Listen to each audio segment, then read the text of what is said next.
Good afternoon. I think we're about to start. Well, first of all, let me apologize for the warm in the room, but it's a building from the 15th century, so it's not easy to climate it properly. We are trying to do works, but the wall is 2 meters deep, so it's not easy.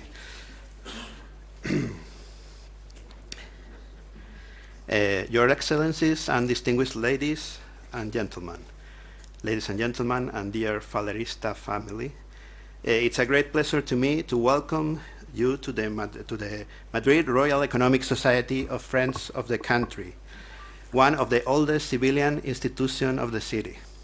Founded in 1775 under the patronage of King Charles III, this one, we will commemorate the 250th anniversary in 2025.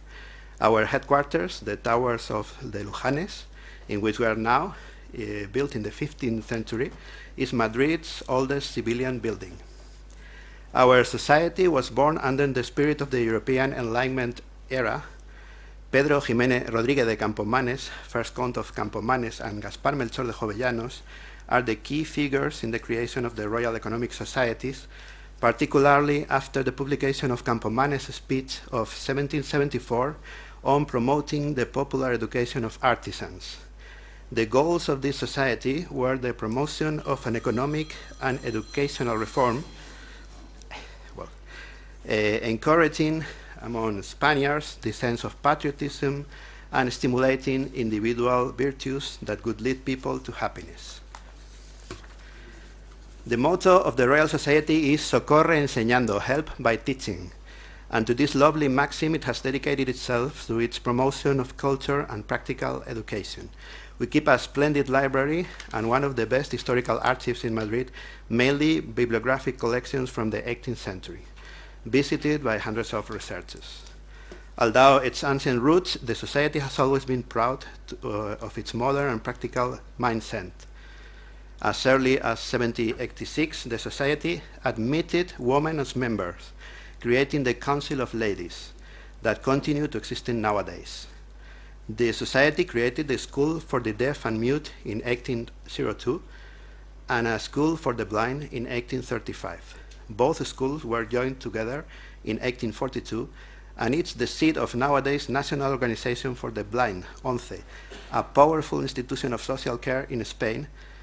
In this regard, shorthand was introduced in Spain by the Society in 1802.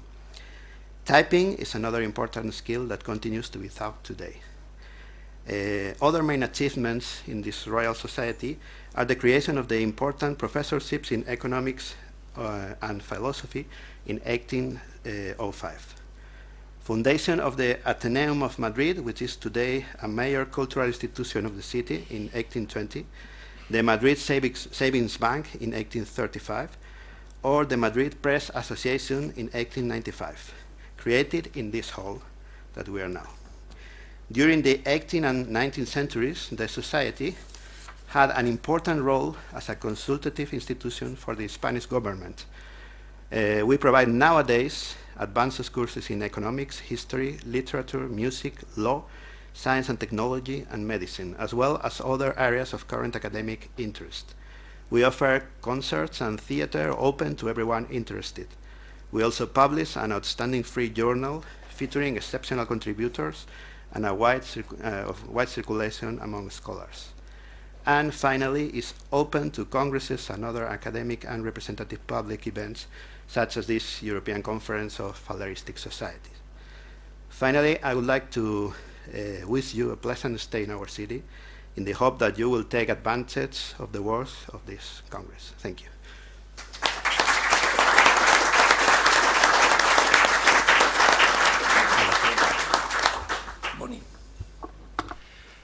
Thank you. I'm going to address you about the name of the Mayor of Madrid and of its City Council. We are very proud to welcome you to this meeting in special space of knowledge in this society, a scientific society, and we hope that the result of these days will be a very interesting conclusions for everybody. As only I have to wish you a very nice stay in this city, and again, be welcome. Thank you very much.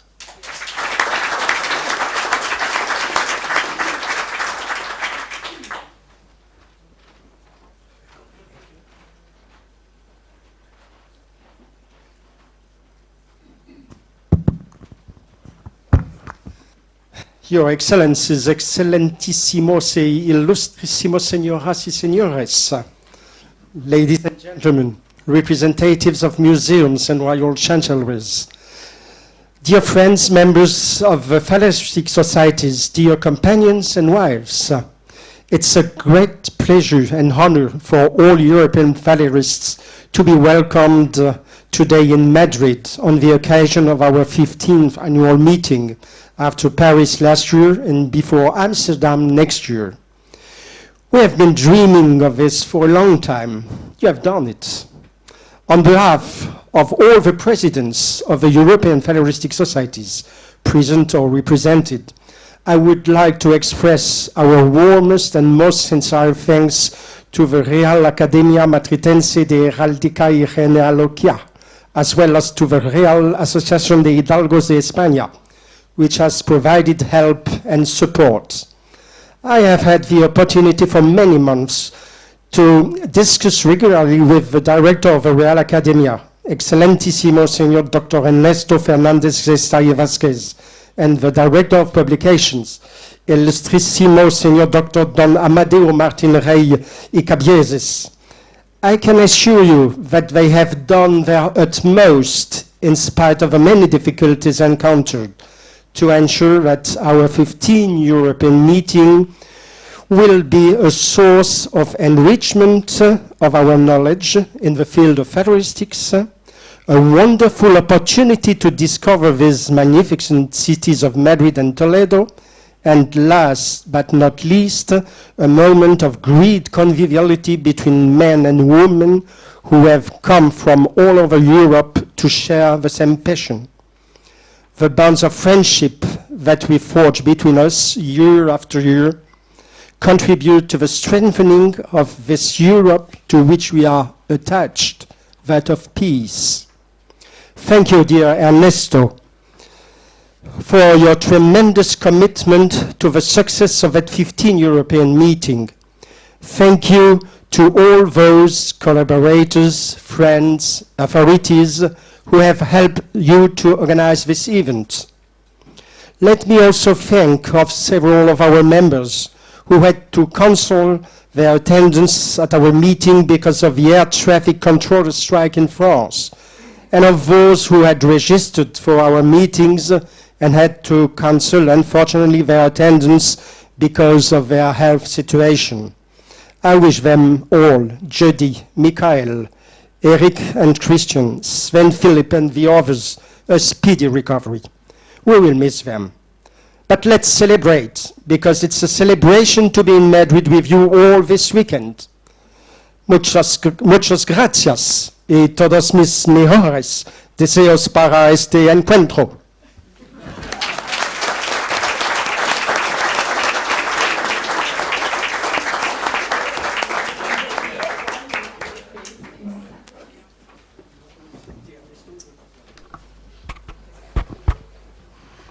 Good afternoon.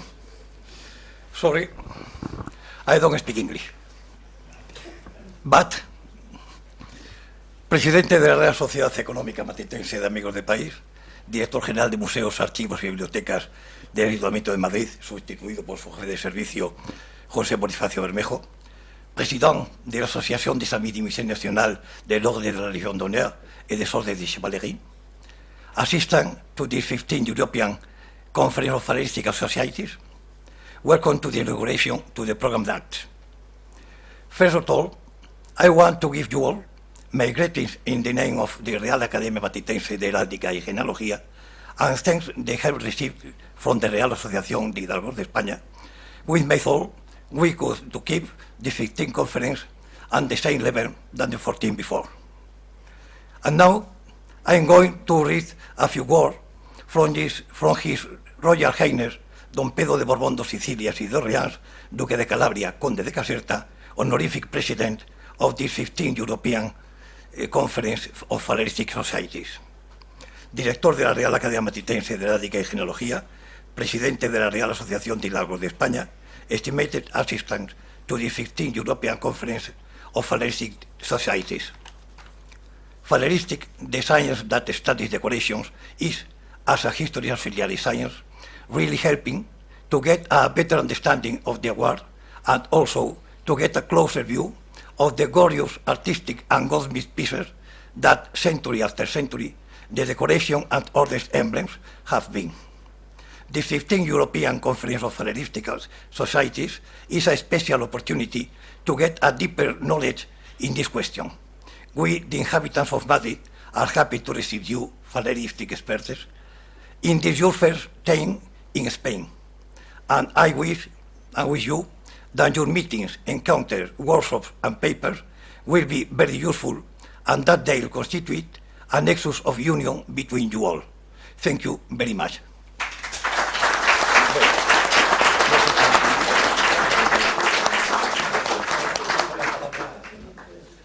Fernando, cuando puedas.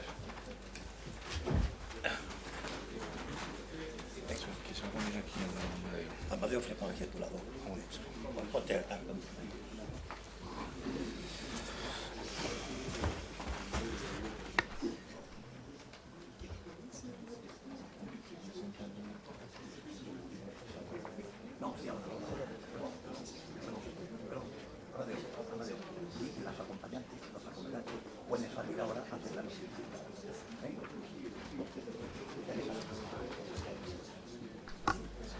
Good afternoon to you all.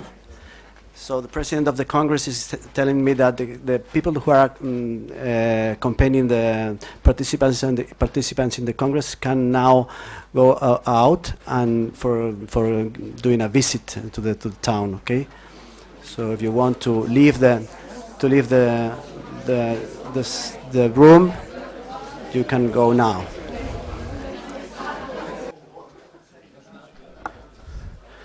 So good afternoon to you all, and welcome to Madrid again. I'm going to introduce to you General Fernando García Mercadal, who is going to talk to us about the differences between Faleristic science and the awards system in Spain in general. And in the second part of his talk, his speech, he will talk about the irregularities in the Spanish orders and decorations system. He's the author of the book Código de Ceremonial y Protocolo that you have in your bags. So please, General.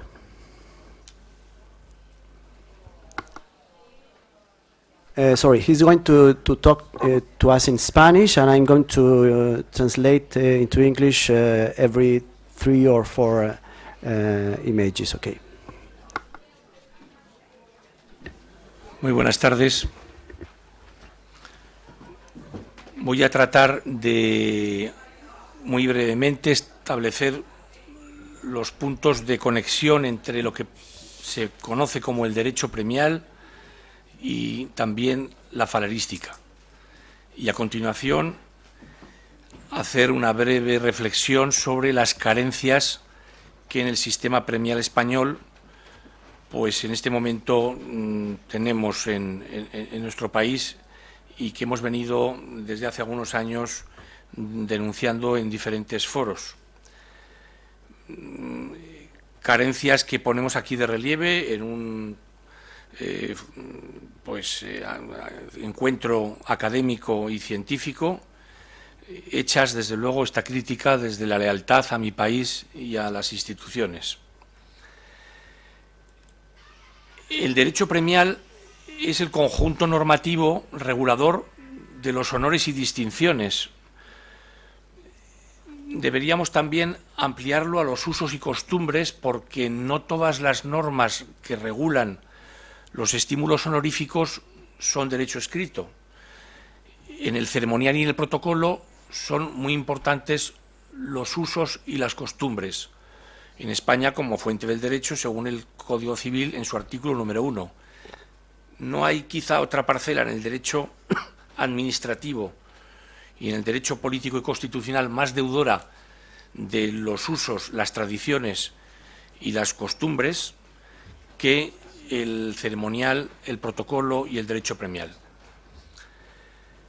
La falerística sería la disciplina que se ocupa del estudio, descripción, clasificación e inventario de las condecoraciones. ¿Cuáles serían las principales diferencias con el derecho premial? Pues desde mi punto de vista, que a los cultivadores de la falerística, en muchos casos coleccionistas, les interesan no tanto los aspectos doctrinales y jurídicos de los honores y distinciones, que serían objeto del derecho premial, como los relacionados con las preseas e insignias en que aquellos se materializan o son representados. So generally saying that he's going to talk about differences between, as I mentioned before, between faleristic science and the world system. And he's going to talk about the problems and difficulties in the Spanish decorations and orders system. And of course, he's doing this criticism with loyalty to the country, of course. The award law, the award system, is about regards the honors system in the sense of law and of regulation, and also is talking about uses. So what we do in general in life. But faleristic is, as you know better than me, of course, the study and classification and inventory and catalogation of decoration. So many that people that used to talk or to study faleristic are not very interested in law and in the words law. But the relationship between both sciences is what General is going to talk about.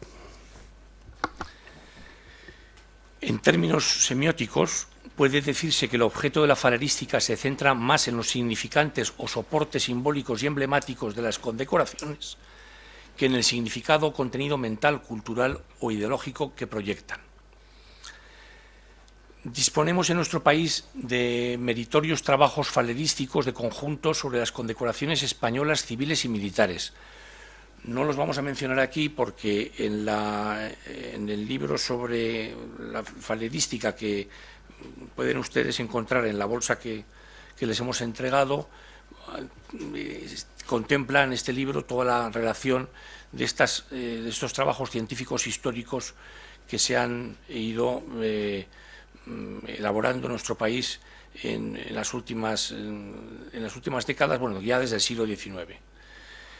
Quiero simplemente en la actualidad destacar el compendio editado por Antonio Prieto Barrio, que nos acompaña aquí esta tarde, y el blog Falerística, los símbolos de nuestra historia, que administra en las redes sociales desde el año 2014 el doctor David Ramírez Jiménez, lamentablemente inactivo desde diciembre del año pasado. En otra de las aportaciones que no debemos dejar de señalar fue la colección de entregas editada y distribuida por la editorial Salvat, que puso a la venta el año 2002 bajo el título Condecoraciones históricas. Pero en todos estos trabajos priman los aspectos formales y artísticos y la búsqueda y selección de las imágenes ilustrativas de cada condecoración. De ahí que su presentación formal tenga mucho de catálogo recopilatorio de las distintas representaciones, cruces, placas, veneras, bandas, cintas, en que habitualmente toma cuerpo una orden o condecoración, y que sus autores dirijan su afán investigador hacia los diseños, tamaños, materiales, fabricantes, modelos, variantes, piezas joya, rarezas y falsificaciones, abundantes como es sabido en las condecoraciones del Tercer Reich y de la Unión Soviética, orillando los aspectos más conceptuales del derecho premial. Well, there are many articles and papers written in Spain about faleristic and faleristic science, and there are many of these articles are in the book that you have in your bag, written by General García Mercadal. He only wants to mention two of them. One of Antonio Prieto Barrio, who is now in this room with us, and the other one is about is a block of faleristic designed by David Jiménez. There are also a collection in one edition Salvat in 2002, and all of these papers and articles and books are especially about the formal part of decorations, not the law, not the regulation about this. Okay, and well, that's all. Okay.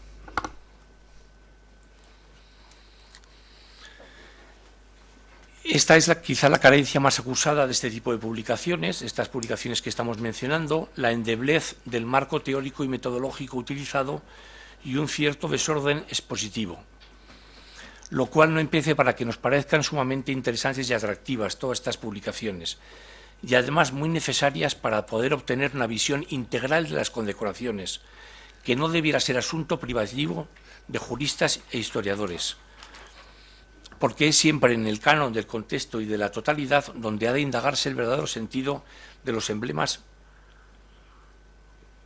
institucionales. Por tanto, el estudio de las condecoraciones no debe, por tanto, abordarse solo desde el punto de vista del derecho escrito o las costumbres, ignorando sus valiosas implicaciones sociológicas y políticas y la dimensión simbólica del universo social. Solo así entenderemos mejor la utilidad y múltiples aplicaciones de la falerística. Por poner un solo ejemplo, el fascinante mundo de los museos, las artes decorativas y las antigüedades ha encontrado en esta ciencia una inestimable herramienta para identificar y datar correctamente pinturas, retratos sobre todo, esculturas, objetos artísticos y arqueológicos. Although we have in those books most of all theoretical and methodological details about decorations and orders, and this is very necessary, but we also need some point of view about the law and about the regulation. But not only lawyers and historic members of academies and so on have to study about the decorations, but also we need information about the formal part of the decoration. So faleristic is very important. Symbols are very important, the formal part is very important, and faleristic is helping very much to study portraits in museums, for example, decorative arts in many aspects, and well, that's all. Okay.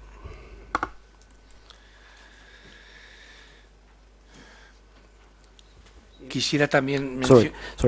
Especially for identification of portraits. So we need many times to recognize the decorations in order to identify many people that are in portraits in many paintings that we don't know without studying the coat of arms and the decoration who is the person in the portrait.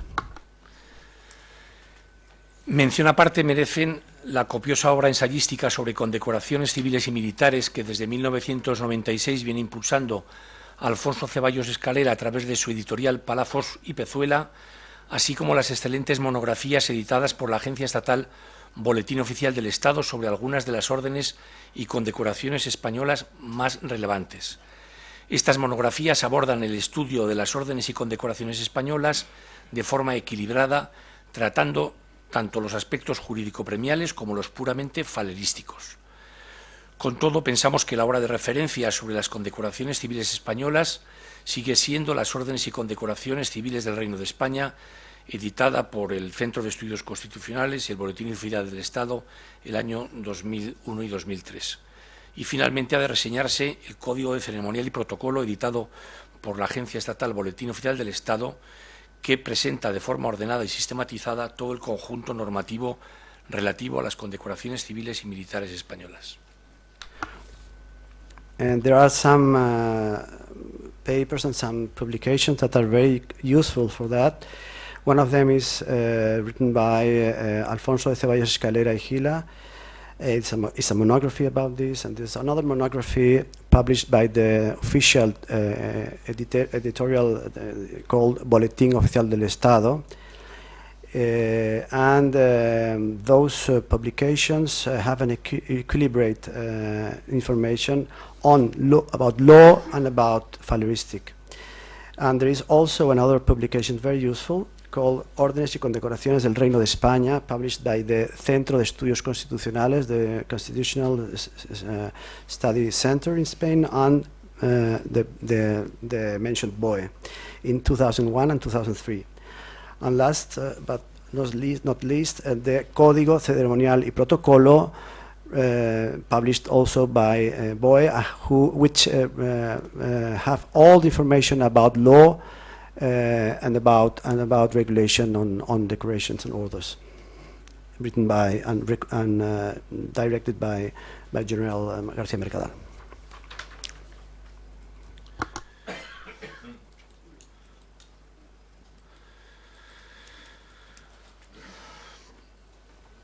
Voy a tratar en esta segunda parte muy brevemente de resumir algunas reflexiones respecto a esas carencias de nuestro sistema premial a las que anteriormente hacía referencia y, como entiendo que toda crítica en este aspecto debe ser positiva, proponiendo algunas reformas con las cuales poder mejorar todo el sistema regulador de los honores y distinciones en España. Evidentemente, desde el punto de vista político, las condecoraciones no debieran ser moneda de cambio para pagar favores ni adhesiones clientelares a los gobiernos de turno. Sería muy importante también aprobar una disposición que actuara como norma de cabecera de las condecoraciones civiles, similar al Reglamento de Recompensas Militares del año 2003. Lo ideal sería que se aprobara una ley en el Parlamento, pero teniendo en cuenta la enorme polarización política que existe en nuestro país en este momento, me parece hoy por hoy impensable que sus señorías pudieran distraer un solo momento de sus ocupaciones para dedicarse a estos asuntos. Habría que proceder a una drástica simplificación de las distinciones civiles actualmente existentes. Si comparamos el número de condecoraciones que existe en España, 47 solamente dependientes del Gobierno central, a las que hay que añadir más de un centenar de las comunidades autónomas, este número es absolutamente injustificado y disparatado si lo comparamos con los países de nuestro entorno cultural y geográfico más próximo, el Reino Unido, Francia, Italia, Portugal o Alemania. Habría de, crearse una única cancillería de títulos, órdenes y condecoraciones del Reino que actuara como organismo de referencia en todas estas materias, que almacenara toda la memoria administrativa de las concesiones y que armonizara los criterios de concesión de los diferentes ministerios. Sería muy importante también que la ceremonia de imposiciones de las condecoraciones implicara de manera más directa a la corona, reforzando su protagonismo como fuente de honores y distinciones, que es, en definitiva, una de las competencias expresas que a Su Majestad el Rey le confiere nuestra Constitución. Podrían ser varias de estas ceremonias, coincidiendo a lo mejor dos de ellas con la proclamación del Rey y la otra con el aniversario de la Constitución, pero para que la imposición de las condecoraciones fuera acompañada del acto de institución, en términos de Pierre Bourdieu, no simplemente que las condecoraciones se redujeran a un desaguado escrito administrativo. So he not only wants to criticize the system, but also to give or to give a proposal of some reforms in the honors and award system in Spain. First of all, the honors of the system, award system, is not to pay people that are near the government. This is one thing that is very important. Second thing is about simplification of civil decorations in Spain. There are many, many decorations in Spain. We have 47 different types of decoration, only depending from the central government in Spain. 47, that's a lot. And more than 100 depending from the autonomous governments, the regional governments in Spain. So there are more than, or nearly 150 different decorations in Spain. This is too much, too many decorations. So it's foolish in comparison with other countries in Europe, for example, France, Germany, or Portugal, for example. He would like to have a unique chancellery for orders and decoration in order to harmonize all the decorations in regions and central government. And one other idea is to have a ceremony two times a year, for example, when for the Constitution Day, the 6th of December, and day when we celebrate the proclamation of our king. And the king should participate in this ceremony, as it is, for example, in other countries like in the United Kingdom, for example, where you know that the former Queen Elizabeth used to give personally the decorations to the awarded people. Thank you. El ingreso o promoción en las órdenes y concesión de las condecoraciones civiles tendría carácter graciable y puramente honorífico, debiendo suprimirse en consecuencia las todavía pocas distinciones pensionadas subsistentes. En todo caso, su finalidad debe ser la de premiar y distinguir aquellas conductas, méritos o servicios relevantes que redunden en beneficio de los intereses generales de la sociedad española. Su Majestad el Rey ostentaría el título de Gran Maestre de todas las reales órdenes y condecoraciones españolas, cosa que no ocurre en la actualidad. Y la creación de nuevas órdenes y condecoraciones o la modificación de las existentes requeriría su aprobación mediante Real Decreto acordado en Consejo de Ministros o, en su caso, mediante el procedimiento establecido al efecto. The other thing is to create the king should be the Grand Master of all the decorations in Spain. So in order to have only one master or Grand Master of the orders, and the creation of new decorations should be regulated by royal decrees, and this is something that doesn't happen now. That's all. El ingreso o promoción en las categorías máximas debería hacerse mediante un Real Decreto con la rúbrica de Su Majestad el Rey, previa deliberación del Consejo de Ministros, y en su nombre, esto es importante, en el resto de las categorías. No debe de concederse distinción alguna sin la tramitación previa del pertinente expediente en el que deben figurar los méritos y circunstancias que concurren en los candidatos expuestos.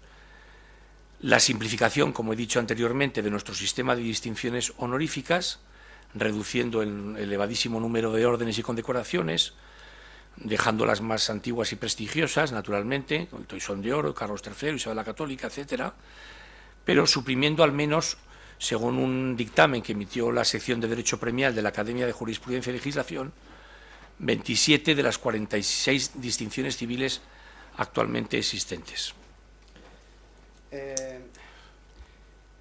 His proposal is to simplify and reduce the number of decorations and to pass from 46 or 47 to 27 only. And in the words, the decree should insist on the merits and circumstances why the decorated has received this decoration, because we have to know why the decorated or the awarded received the decoration. La Orden del Mérito Civil se podría configurar en este nuevo marco normativo como la Gran Orden Nacional, que no premiara, digamos, actividades o méritos concretos o sectoriales, y de manera particular creo que procede realizar una profunda reforma de las recompensas destinadas a los cuerpos y fuerzas de seguridad del Estado, reguladas en una normativa bastante obsoleta, particularmente la medalla al mérito policial y la orden del mérito de la Guardia Civil. He would like to have only one order for civil merits, the Orden del Mérito Civil, the Great National Order of Merit, and he would like also to regulate the police and security forces of the state, and okay, that's all. Muchos de los grados o categorías inferiores de las órdenes están inéditos o se conceden muy ocasionalmente. Se tiene la falsa idea de que estas categorías más modestas son una especie de premio de consolación y por eso a veces están infravaloradas. Si se reforzara el sentimiento de pertenencia común a una misma orden de todos los caballeros y damas distinguidos con ella, con independencia de su grado o categoría, muy posiblemente esta equivocada percepción podría revertirse. Many of the degrees of the grades of the order of the orders are not used at all, especially the lower degrees of the order, and some people think that these are consolation prizes or consolation awards, and that's not the truth. So he would like. ¿Qué es lo que propones exactamente? Para que esto no suceda, que no sean de consolación. Que se refuerce el sentimiento de pertenencia común a una misma orden. Okay. And he would like to reinforce the feeling of being part of this order. So independencia del grado, independently of the degree of the price of the decoration. Como he dicho anteriormente, la creación de una única cancillería de títulos y órdenes condecoraciones, dependiente de Presidencia del Gobierno, presidida por un delegado regio, que contando con los pertinentes asesores coordinase todas las propuestas de concesión, asumiendo el papel de organismo de referencia en todas estas cuestiones e impulsando una labor cultural y de divulgación que juzgamos muy necesaria. La Cancillería, la creación de una Cancillería, Presidencia del Gobierno. So the chancellery of the President of the Government should be ¿cómo le llamaríamos? Debería ser la Cancillería. Órgano de referencia. The reference organ of the. Should be the reference organ, the chancellery of the President of the Government, in order to unify all the feelings and coordinate all the ministry awards. La publicación en el Boletín Oficial del Estado del ingreso o promoción de todas las órdenes y condecoraciones para cumplir el principio de publicidad y transparencia que exige nuestro ordenamiento jurídico. We should publish all the decorations in the official Boletín Oficial del Estado in order to respect the transparency and publicity of this kind of awards. Y finalmente, finally, la corona tiene que, en mi opinión, que asumir un mayor protagonismo y vigor directivo en la administración de las instituciones premiales. And the Crown should have a better or a most important role in the administration and of decorations and honors and decorations. Como encarnación simbólica de la nación, para lo cual es importante que fuera el propio rey de España el que presidiera la ceremonia de imposición de las condecoraciones. So, as we've mentioned before, the King of Spain should give the decoration to all the people that have received them. No. Con esta ceremonia, with this ceremony, y con una adecuada puesta en escena protocolaria, and with a very good protocol in this ceremony, se podría cumplir los fines de ejemplaridad para los que han sido creadas las órdenes y condecoraciones. Well, the scope or the goal of exemplarity that is very important in decorations and honors would be very more important. That's all. Nada más. Thank you. Muchas gracias.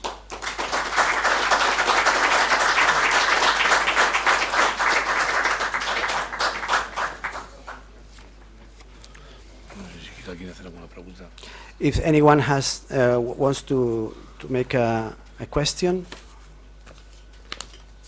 On the French system of the order of merit, so we reduce the number of civil orders in France.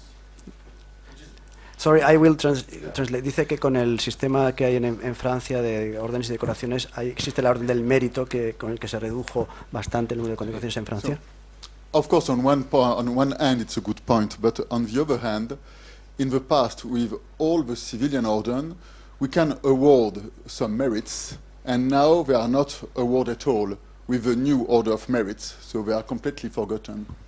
Dice que algunas condecoraciones de mérito que antes se concedían están completamente olvidadas y ya no se otorgan nunca más. So maybe it will be a risk with this idea of reform. Dice que puede ser un riesgo el hecho de que se olviden, que esta reforma que propones hay un riesgo de olvidar o dejar, digamos, aparte algunas condecoraciones que tienen historia y que son importantes. ¿Qué le digo? Que a cambio, la reforma que yo creo que fue operada por el general de Gaulle, lo que consiguió fue reforzar el protagonismo y prestigio de la Orden de la Legión de Honor y que exista una identificación de los ciudadanos de las órdenes y condecoraciones francesas al ser muy pocas, más reducidas. So this reform that has made by General de Gaulle achieved a very good point, because nowadays all the French people recognize the ribbons and the insignia of the decorations very easily, which is not the case in Spain. So in Spain, if you have one decoration, no one knows what you're wearing, because in France you have the red is Légion d'honneur, the blue is the Order of Merit, so you can recognize easily that. In Spain is not the case.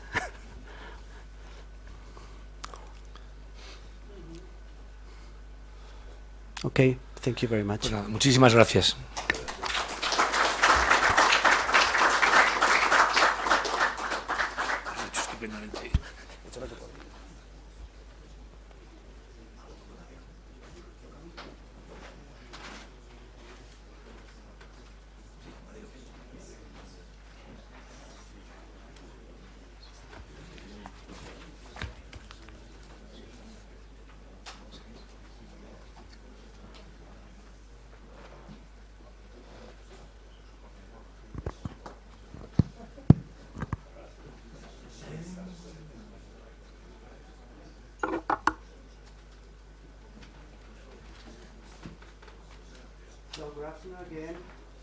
Good afternoon again. I'm going to talk about golden fleeces.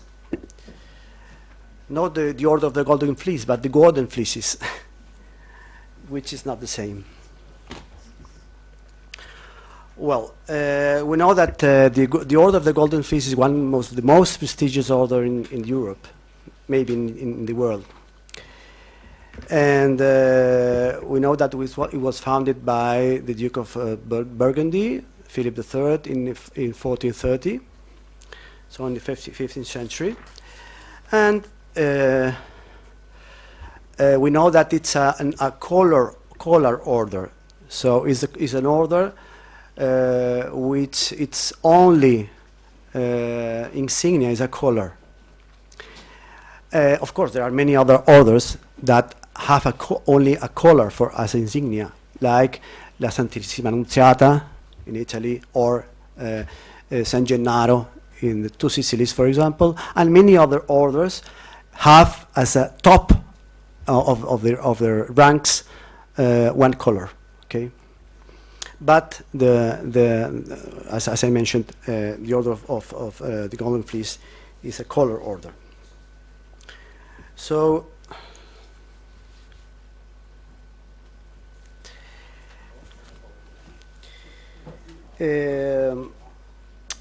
some of the first pieces of golden fleece, as these ones, these pieces I have in this photograph, sometimes have not a lamb skin, or a fleece, but a lamb, a dead lamb, a dead lamb, as this is the case in pearl. This is the observation reverse of a golden fleece made from Baroque pearls, which is in the collection Bloch in Amsterdam. And it's very similar to one other piece that is in Budapest, made in 1628, also in Baroque pearl. But in the two cases, we can see that it's not a lamb skin, it's not a fleece, it's not a toison, it's an entire lamb, dead lamb.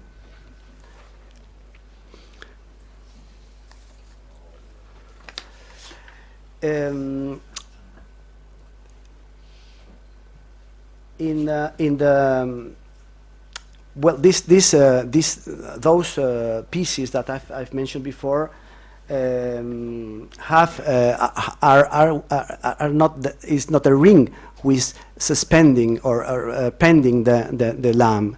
There are two different little chains in order to hang the lamb. Well.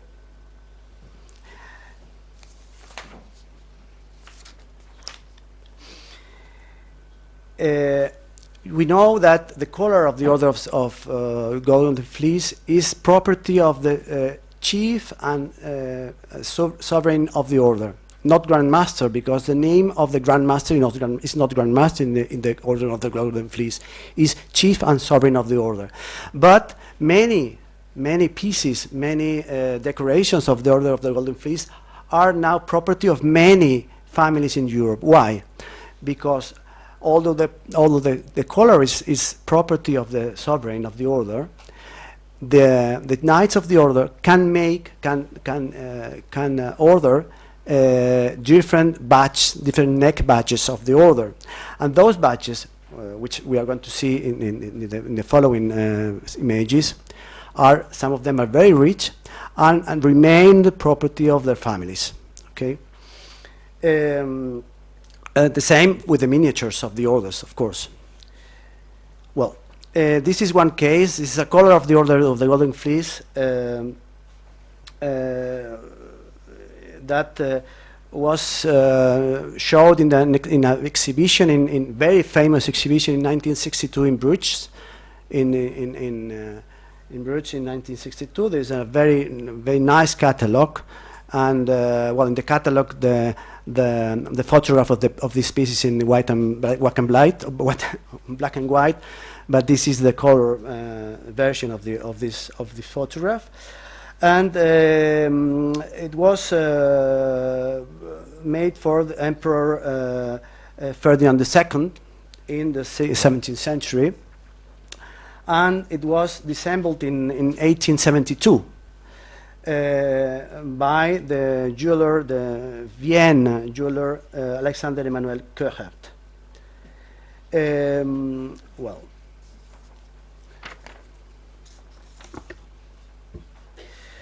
you know that the golden fleece, or the fleece, is something that regards the wool trade, of course, of the Netherlands, but also the Greek mythology. So, although many of the Christian orders have a cross as a symbol, we don't have a cross in this case. We have a lamb skin. So it's completely different, and is like new idea in terms of symbolism in orders and decorations in Europe. We know that the motto of the orders are Pretium Laborum non vile, and on the back is non aliud. And what does it mean, non aliud? This means that the Knights of the Order of the Golden Fleece should not belong to another order. So, so the order is so important that no one wants to, if he's a Knight of the Golden Fleece, would like to belong to another order, and in fact is forbidden, was forbidden in Spain, for example, members of the Santiago Order, St. Jack's Order in Santiago, had not the possibility to belong to the Order of the Golden Fleece, and on the contrary as well. Some of them wanted to belong to the Santiago Order because Santiago Order had earnings, not the Golden Fleece Order. But of course, Golden Fleece in Europe was very much important. Okay. This is an old color of the Golden Fleece, very old color, and this is Jason showing the Golden Fleece to the crew of Argos, this boat. This is an album that was on the by Joseph van Driessen in the Royal Palace Library in Madrid. Okay, so what are the differences between the Golden Fleece, the Austrian one, and the Spanish one? First of all, it's a very, very slight difference. But one of the differences is the head. So in the Spanish one, the head is in the Austrian one, the head is looking straight, okay? But in the Spanish one, the head is in profile, okay? Is looking, let's say, to one side or another side. Usually is the left side, talking in heraldic terms. Okay, so this is a very and this difference is has made in 1850, and from 1850 to nowadays is like this, more or less. The other thing is, well, this is a neck badge on the color of the Order of the Golden Fleece that is in Liège, and the other is the color of the King of Arms of the Order of the Golden Fleece. So you can see in this color, made by Jean van der Per, Vienne, the coat of arms of the members of the order at that time. And of course, the coat of arms of the Emperor Charles V, who was the emperor and the sovereign of the order at the time. On the left, you can see probably one of the most, or maybe the most ancient old color of the order from the 15th century is preserved in Vienna.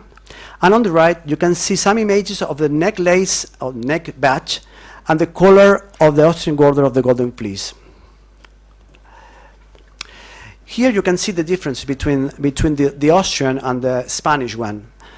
Okay, so on the left is the Austrian version, and on the right is the light version, according to Maximilian Gritzner. On the left, we can see that a detail of the order of the color of the former Prince Philip of Asturias, now King Philip the Sixth, and on the right, the color that used to wear Don Juan de Borbón, the Count of Barcelona, who was the grandfather of the current King of Spain. Those are some colors of some members of the order in Spain, the Marquis of Mondejar, in the center, the color of the order used by the kings of the Carlist branch of Spain, and on the right, the color of that has never been worn. It's the color number 60, and it's in the Royal Palace in Madrid.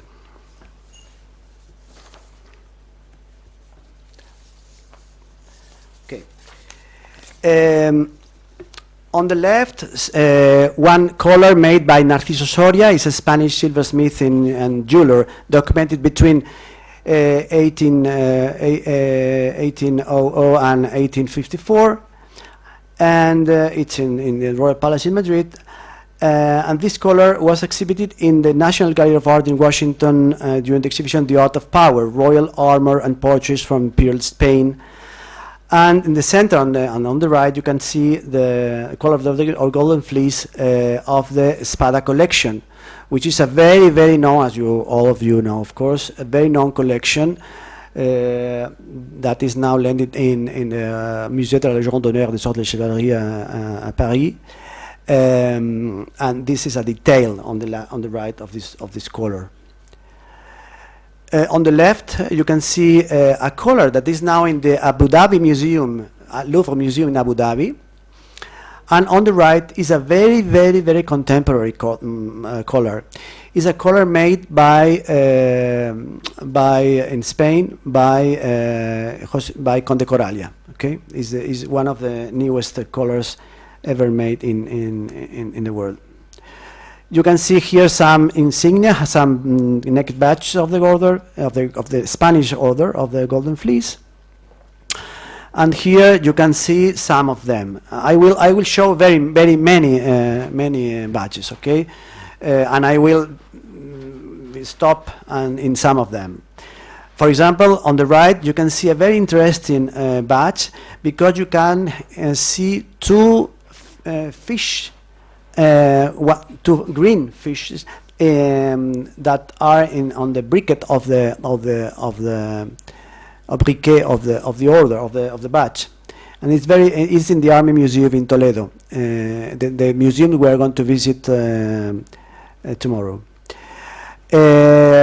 And some of them, one of them is the second one is from the Infante Don Carlos of Spain. It's in the collection of the Duke of Calabria, and the fourth belongs to the first Duke of Fernandez Miranda. It's made in diamonds, gold, and rubies. Some others I will pass very quickly those.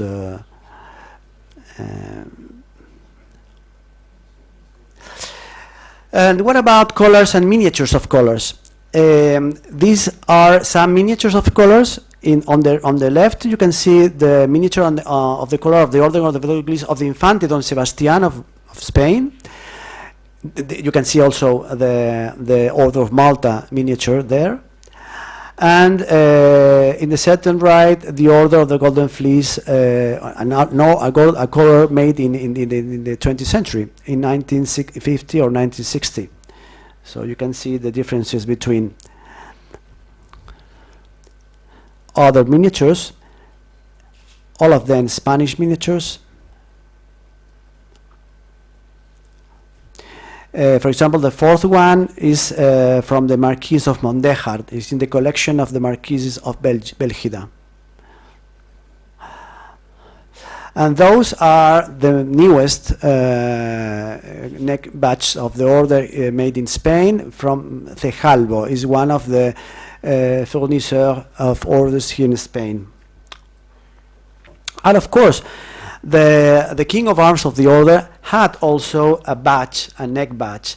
On the left you can see the badge with the Philip II coat of arms crowned, and on the right the potence of the King of Arms of the Order of the Golden Fleece of the beginning of the 16th century is in the museum, the Kunsthistorisches Museum in Vienna.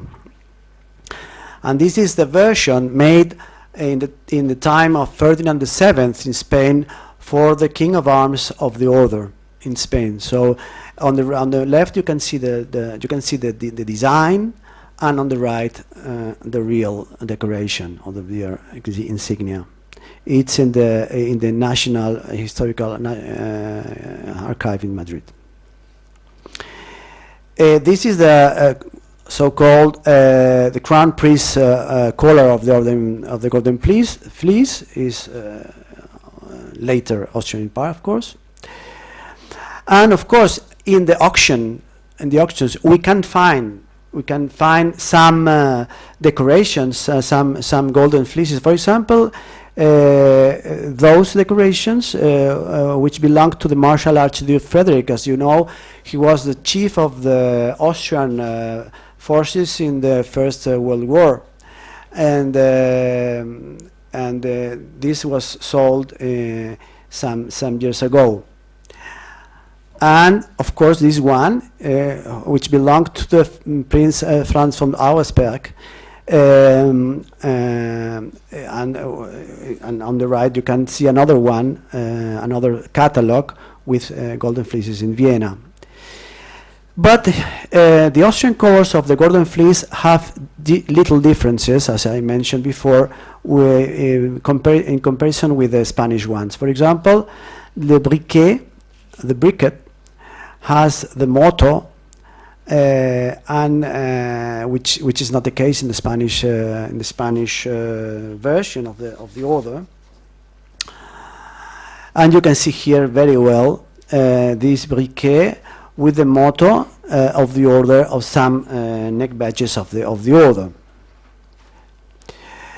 Is the same in these cases, except, as you can see in the second one, which is a very rich neck badge of the order, made of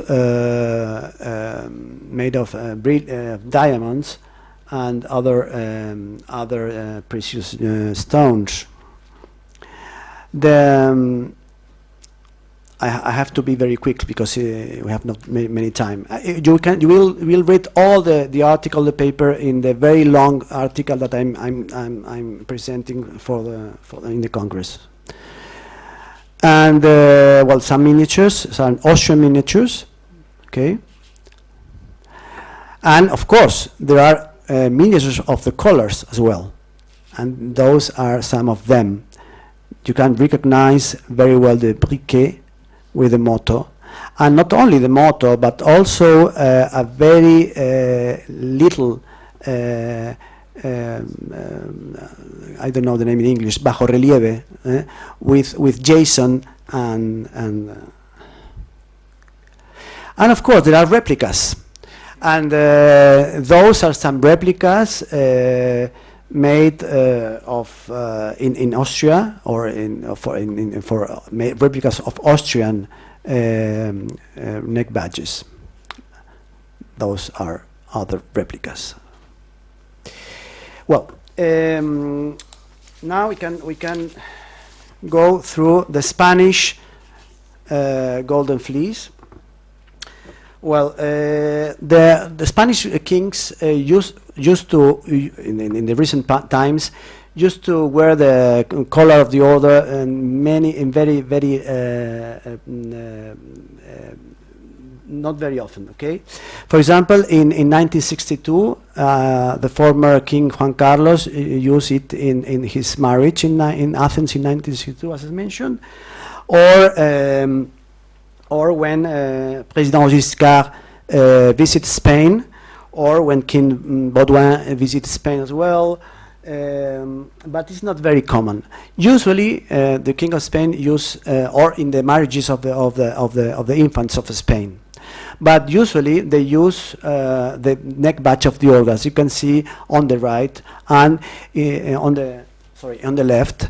And in this case, you can see the Count of Barcelona using a very special neck badge, which is known as the Fleur de Lis neck badge of Spain. This neck badge was found in a Swiss bank safe in the 80s by Count of Barcelona, with many others that were kept there in this bank. And well, this is very interesting, because in a birthday of Queen Elizabeth II in London, the Count of Barcelona worn this badge, this neck badge, diamonds and fleur de lis. Who is they thought that it was or this belonged to the Philip II, which was not the case. And this is one. Is this one here? No, this one, not this one. I will show you now. The one on the left, okay, and the one on the right, back, and is the Toison d'Or that they thought it belonged to Charles V. the emperor, which is not the case, of course. But it's very rich, and Don Juan Carlos won this badge in this birthday in London with his cousin Queen Elizabeth II. But of course, there are other Toison d'Or. For example, this Toison d'Or is the Order of the Golden Fleeces, the three fleeces, sorry, which was founded by Napoleon in 1809. And when she founded this this order, which was to be on the top of the orders in France, he said, mes aigles ont conquis la toison d'or du roi d'Espagne et la toison d'or de son empereur d'Allemagne. Je vais créer pour l'Empire français un ordre impérial de 3 toisons d'or. Ce sera mon aigle aux ailes déployées, tenant suspendu dans chacune de ses serres une des toisons antiques qu'elle a enlevées, et elle montrera fièrement en l'air dans son bec la toison que j'institue. Alors, he wanted to have this order on the top of the orders but the la Légion d'honneur, the Legion of Honor, complained about this, and the order finally was never awarded. Even you can see here some designs of the order. Even it had a chancellor, Grand Chancellor, who was the General Count François Andréossy. But those are some pieces. This is the Coudray, very known, the Coudray version of the order, but as I mentioned before, never awarded. Those are the stars, some versions of the stars of the order that are at the Museum of Légion d'honneur Paris. But there are other orders, interesting badges of the order. This is a equestrian statue of the Duke of Sabbioneta in Italy, who was in the armor, the color of the order of the Fleece, of course, and on the right you can see the real badge of Sabbioneta, which was founded in the palace of Sabbioneta in 1998, as I remember very well. And this is a very nice badge. But there are others, like for example this one of Andrea Doria, Prince of Malfi, and the family Doria received the Order of the Golden Fleece many times along the history. This is one ceremony of the delivery of the color of the Order of the Golden Fleece to the Prince Doria, and this ceremony was this sketch of the ceremony was done by the Count of Castelblanco. But this is a very strange and very rare piece. Why? Because this neck badge was awarded by the Archduke Carlos Pio of Austria-Tuscany, who was known as Carlos the Eighth of Spain, of the Carlist branch. This was one of the pretendants to the Spanish throne in the 20th century. And his branch awarded this golden fleece, which is very rare. Why? Because you can see that there is a F.J., Franz Joseph, who was one of the descendants of this branch of the order, of the family, sorry. And you can see the crown, which is not existent in the other badges of the order, and the crown has a fleur-de-lis instead of a cross, which is the case in the French crown, as you know very well. So it's a mix of order, it's a mix of badge, and it's very rare, very strange.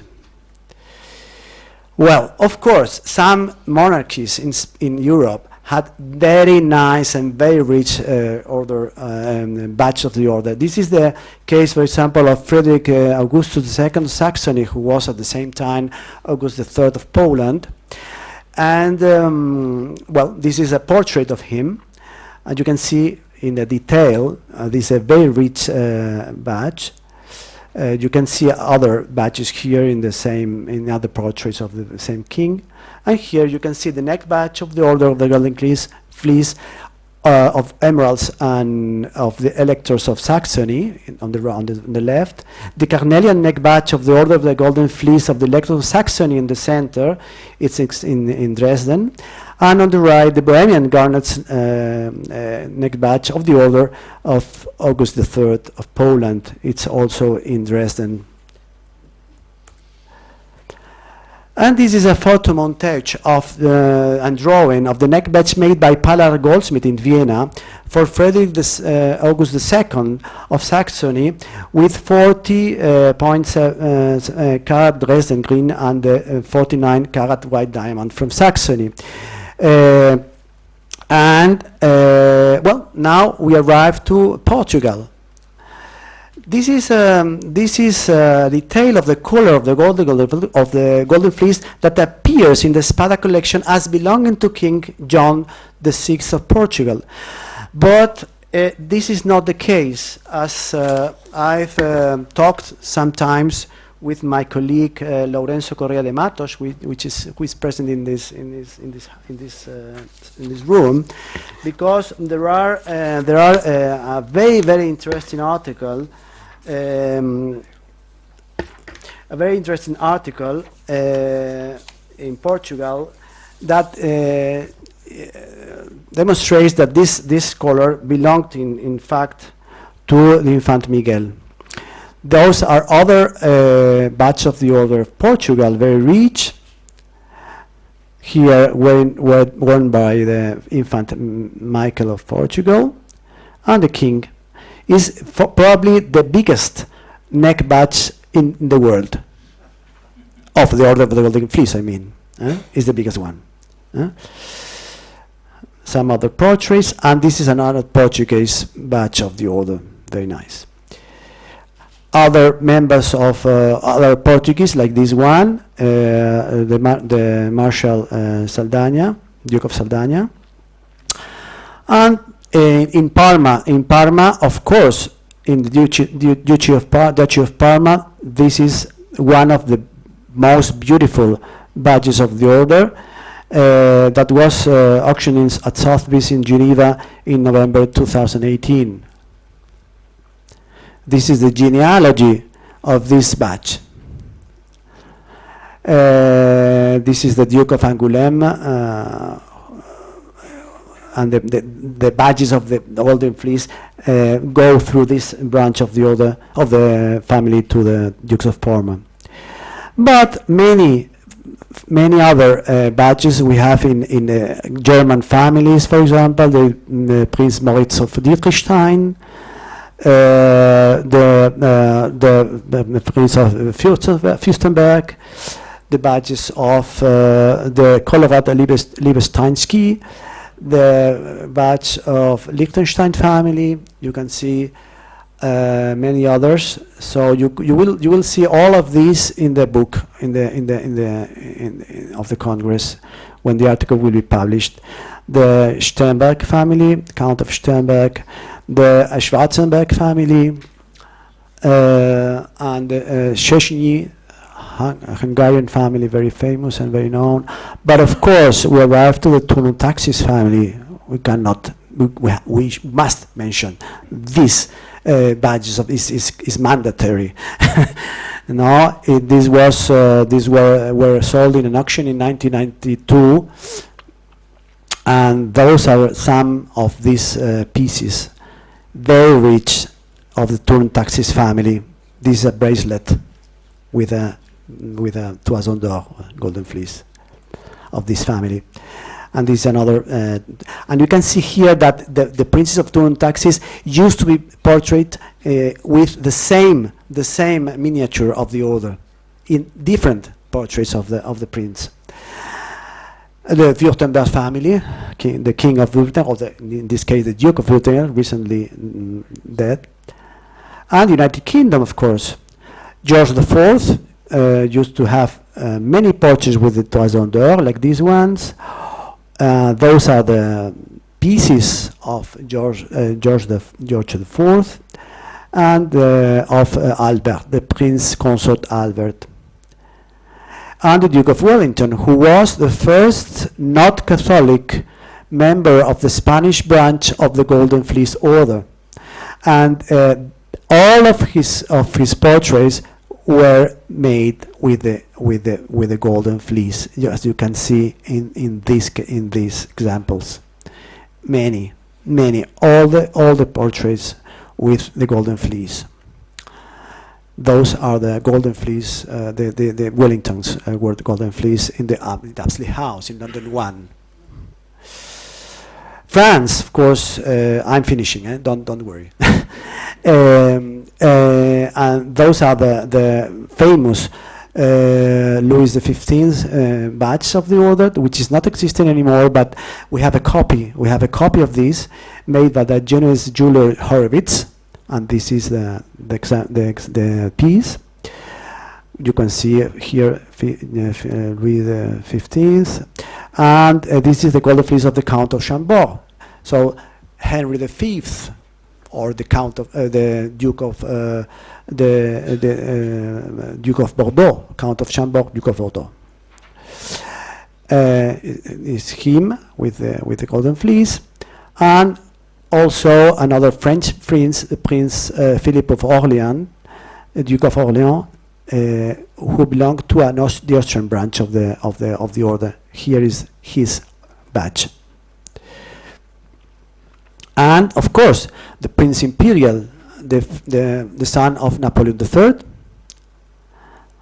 and some French politics like Guizot or like Thiers ici. Of course, you know that Ferdinand I of Bulgaria wanted with all of his heart to belong to the Order of the Golden Fleece, and finally he achieved to become member.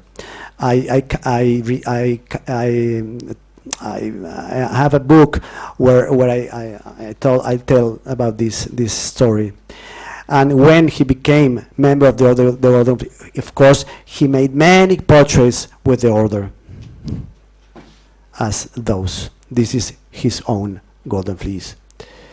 And of course, the Bavaria kings and the electors have very rich as the turn taxes as well. Like these ones, many Bavarian.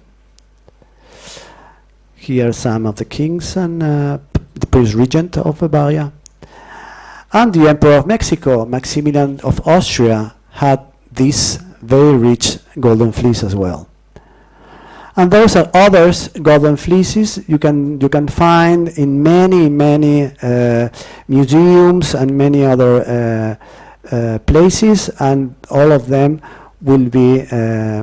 But finally, as a memorial of Elizabeth II, recently dead, you can see one different type of badge, a women badge of the order, because you know that in the Spanish branch of the order there are women as well, and one of them was Queen Elizabeth II. This is her badge. Here with King Felipe V in London, and finally the Princess of Asturias with the badge of the order. And that's all. Thank you very much for your patience.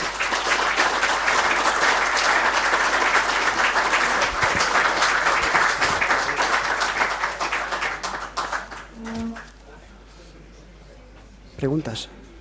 Is there any question? I'm very honored that you did a presentation on an order, but I don't suppose the people in the back will need amplification. So I'm very happy you did a presentation of an order which is in the imagination of us all, in the whole of Europe, but which originated, of course, in Bruges, and of which the original colors were all paid for by the wool weavers of Bruges, who paid for them, and which was created by the Duke of Burgundy, yes, not just for presenting or decorating merit or something. No, it was a chain like handcuffs and that's why you were forbidden to wear any other order. It was a link to the Duke, and you may not have an allegiance with anyone else. And I suppose this was really, in those days, the garter was used in the same way, just to link powerful people to the monarch and to ensure that they didn't go away in other things. And so it would be interesting to see how now the evolution of the Golden Fleece from some purely well, monarchic favor like the garter has always remained as just a present from the King or the Queen of England, come to something special and obscure. The Austrian Habsburg still give away under the table and no one knows about it, and then you hear, oh, this one or that one got it. And then also the Spanish king, but I think it's more here also a kind of merit, because the other speaker just mentioned it also in the orders of merit. So I think this is probably another interesting thing. How did it come? But thank you for showing us so many of these wonderful badges which originate from Belgium. Thank you very much. Thank you, and I agree. I fully agree with what you are saying, and especially at the beginning of your speech, because there's a case, a very known and very important case. It's true that it was a link between the monarch, the Duke of Burgundy, monarch, who was a monarch of course, with other important monarchs in Europe, and some of them asked not to have all the things of the statutes in their own cases. For example, Alphonse V of Aragon, he wanted not to do all the things that the statutes of the order ordered, because he wanted to be apart from the Duke of Burgundy. And this is not the only case that you can find in the history of the order. There are some other monarchs that didn't want to be linked, so very close linked to the monarch of Burgundy. And this is a very interesting story that I have mentioned in my book about the history of that was on d'Or, in my book about the history between 1430 to 1700. So you can find all that histories there. Ambassador. Thank you so much for I'd like to put you in a predicament, take into account that we are... Sorry, I cannot hear you. Take into account that we are very good friends. Yes. From the Spanish point of view, do you consider the Golden Fleece, let's say, a state order or a dynastic order? Very good question, Ambassador. Yes, a very good question. Well, in this moment, my opinion is a dynastic order. Why? First of all, because, as I mentioned before, all the colors belong to the sovereign of the order, not to the state, not to the presidency of the government, but to the chief of the order, because he is member of this dynasty, not because he's chief of state, not because he's king of Spain, but because he's the chief of the dynasty. And this is why he is the owner of the colors. And the second time, because who decides the award? Who is awarded? The king, not the government of Spain. So it's, in fact, if you find, or if you look for the people awarded with these colors, are people that have linked with the king, especially members of royal families, but not only. And those colors are awarded because of the decision of the king, only because of the decision of the king. Sometimes, well, you were first introductor of ambassadors in Spain, so you know better than me those things. And but I think that this is the case. I don't know if this is you are agree with my opinion, but I would very pleased to have your ideas about this. I agree Oh, thank you. Thank you. Exactly. The dynasty, which is ruling here in exactly, which is ruling now in Spain. Thank you. You will be lucky because I will have 2 questions. Oh, thank you, Matthias. You explain us that the original insignia is the color, and the neck badge is like a private choice. So my question is, the red color, is it a private choice or No. is it an official color? Yeah, thank And you. the second question is why the current King of Spain only wear a small insignia of the Okay, golden thank you. fleece? Well, the first time when the red ribbon was used was in the 16th century, in the time of Philip II. I don't remember exactly the date, but it's something like 1556 or 1557, something like that. So why? Because, well, it was mandated to use the color before many times, and it's very uncomfortable. So the king decided to use only the fleece with this ribbon, and you can find in some portraits of the king this ribbon, this red ribbon, and this is why, because he chooses the red ribbon, this is why the ribbon of the order is red. Now, second question is about why the king is only using the little. Well, King Juan Carlos used the big badge as well, the big one. And my question is why Don Felipe doesn't use the big one? Well, my suggestion is, please, Your Majesty, use it. You have it, so use it. Thank you. Short question regarding this one of the mottos of the order, named Aliut. Yeah. Did you hear of? Did you hear of many cases of withdrawal of the order? Yes. You mean people that belonged to other orders at the same time? Not. I don't know. I don't know cases of that. Maybe there are. I don't know, but I don't know any case about because. Sorry. We have withdrawals of the golden fleece by Philip II. Yeah. When we have the wars in the Netherlands. Ah, yes, yes. But yes, well, Philip II throw away from the order some noble, some Flemish noblemen that, for example, dissidents, as you mentioned, but this is not the case. This is not the same case. Were people that were thrown away by Philip II during the wars between Flemish, you know, no? You remember the Duke of Alba, of course, in that case. That's all. Thank you very much.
Buenas tardes a todos.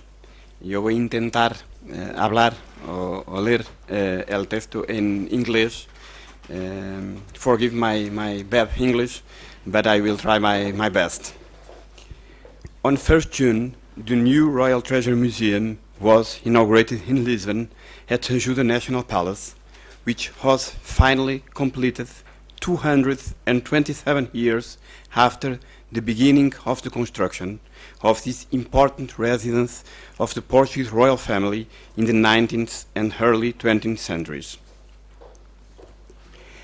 Many projects were presented during the 20th century to finish the construction, which was only a third of the size initially planned. The current option was, however, more modest, being limited to finishing off the incomplete construction that made up the western side of the building. A debatable architectural project, like all of them, it had the merit of concluding, more than 2 centuries later, the work that had begun in 1795. In 1989, it was considered for the first time to install the so-called crown jewels in the new wing of the palace to be built, a project that was not followed up. 2 years later, the temporary exhibition, Tesouros Reais, Royal Treasures, held in the same palace, showed for the first time the crown jewels, where jewelry, civil and religious silverware, and the famous German tableware, coins, marbles, stones and golden nuggets were displayed for the first time, as well as some honorific orders of the kings of Portugal, national and insignias of orders granted to our sovereigns. In addition to these pieces belonging to the state, there were loans of jewelry from private collection for this exhibition, namely insignias of orders, as we shall see. In the previous years, 1990, the insignias of numerous orders awarded to King Dom Luís and Queen Maria Pia of Savoy, his wife, who have lived there, had already been displayed in the same palace in an exhibition dedicated to this Portuguese monarch.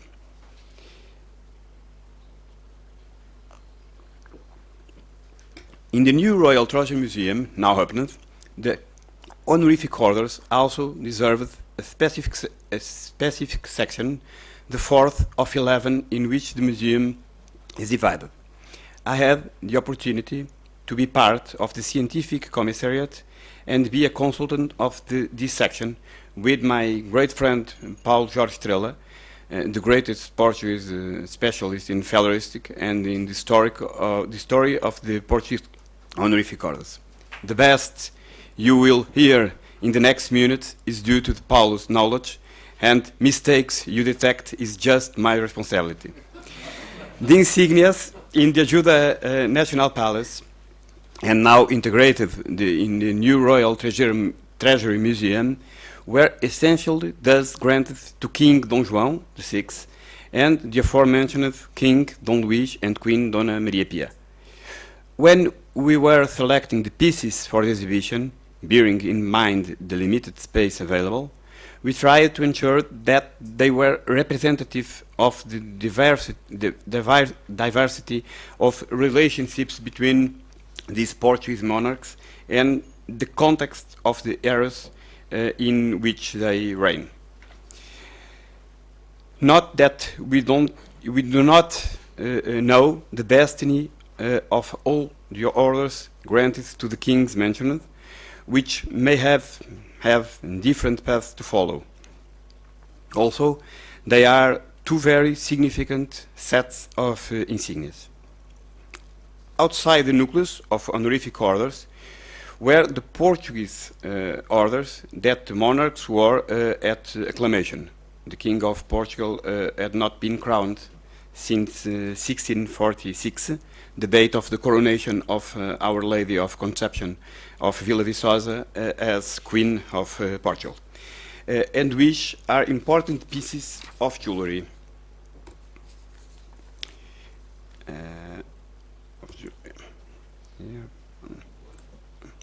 The orders on display, excuse me, badge, star, and the small insignia of riband of the three orders here, collar and star of the order of the Tower and Sword, Torre Espada, and the star of the order of Our Lady of Conception of Villa Viçosa. The orders on display in the new museum, from the most traditional European orders, such as the Breeches Garter, the Elephant of Denmark, or the collar of the Holy Spirit of France, which belonged to King Don Juan VI, to modern decorations from the recent states, such as the Order of African Redemption of Liberia, the Order of Liberator of Venezuela, or the collar of the Mexican eagle instituted by the short-lived Emperor of Mexico, Maximilian of Habsburg. While King Don Juan's decorations were all from European nations, Don Luis was honored by countries as far away as Siam, Burma, Hawaii, and Japan, in a total of more than 52 foreign orders. He was undoubtedly the most decorated Portuguese sovereign. In the exchange of decorations between monarchs, it is naturally worth highlighting those that took place with Spain, Portugal's neighbor, and with whom there have always been intense political and dynastic relationships over the centuries, although not always peaceful, as history teaches. The close family relationship between monarchs, it is naturally worth, the close family relationship between the two dynasties led to an intense exchange of the main decorations since the end of the 18th century. Let's start with the Golden Fleece, the most important order ordered by the Spanish monarchs. When the double marriage of Infante Don Juan, future King Don Juan VI, with the Spanish Infanta Carlota Joaquina, and his sister Mariana Josefa with the Infant of Spain Gabriel of Borbón, uncle of Carlota Joaquina, took place in 1785, Don Juan and his firstborn brother, Don José, Prince of Brazil, and heir to the Portuguese crown, were both appointed Knights of the Golden Fleece and invested by their father, King Dom Pedro III, in the palace of Villa Viçosa. At the same time of the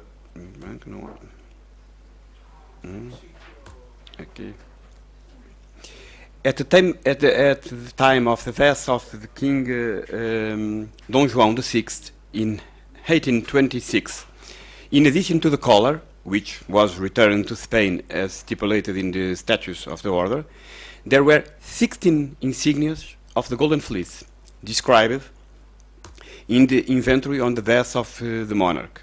In addition to the large insignia, which we shall see in detail below, there were 15 of various size. In 1834, when the jewels of Dom Miguel, then deposed by his brother Dom Pedro, were listed, there was a collar and 12 insignias of Golden Fleece, including the so-called large insignia. The whereabouts of two are known, which were the object of partition in a complex inheritance only resolved in the 1940s. One is in the Spada collection in the Legion of Honor Museum, and the other at a private collection in Lisbon. Among King Dom Miguel's jewelry was the collar of the Golden Fleece of this monarch, which after the mentioned partition remained in a private collection in Lisbon and was displayed in the exhibition Tesouros Reais, held in 1991. This collar was then wrongly classified as having belonged to King Don Juan VI, when in fact he belonged to his son Dom Miguel. It is now in the Spada collection. Unfortunately, the error regarding the provenance remains. It is royal, but does not belong to King Dom João, but to his son, King Dom Miguel.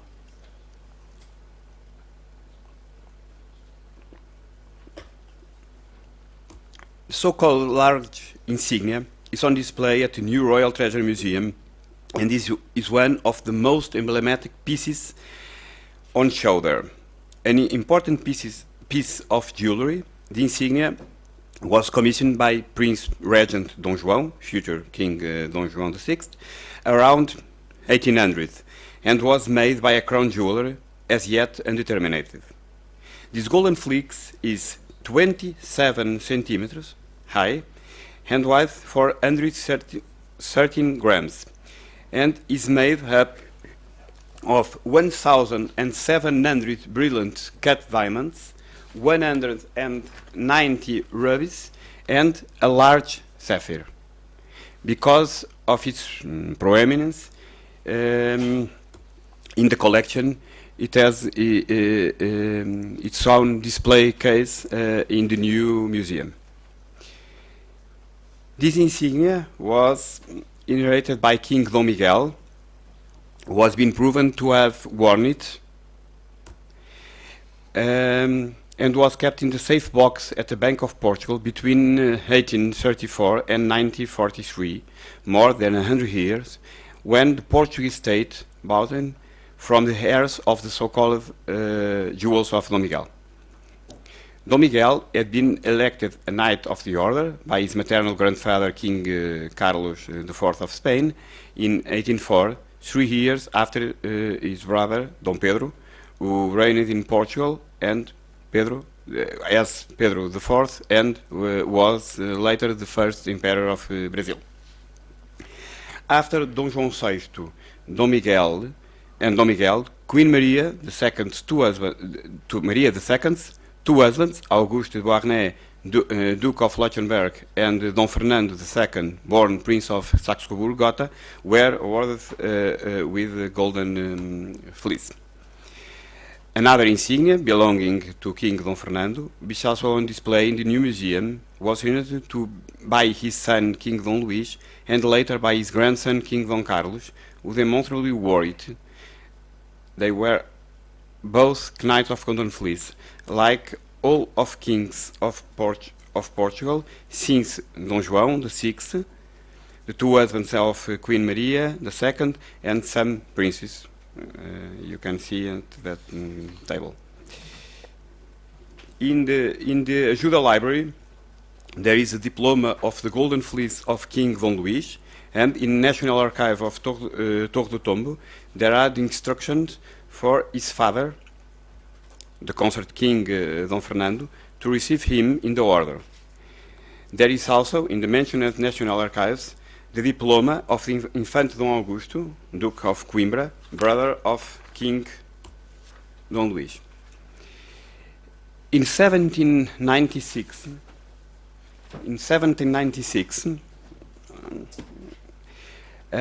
in the aftermath of the Peace of Basel, the meetings of Badajoz and Elvas took place, and decorations were exchanged between members of both families. Prince Regent Dom João and his eldest son, Dom Francisco António, Prince of Brazil, was awarded Grand Crosses of the Order of Carlos III by King Carlos IV of Spain.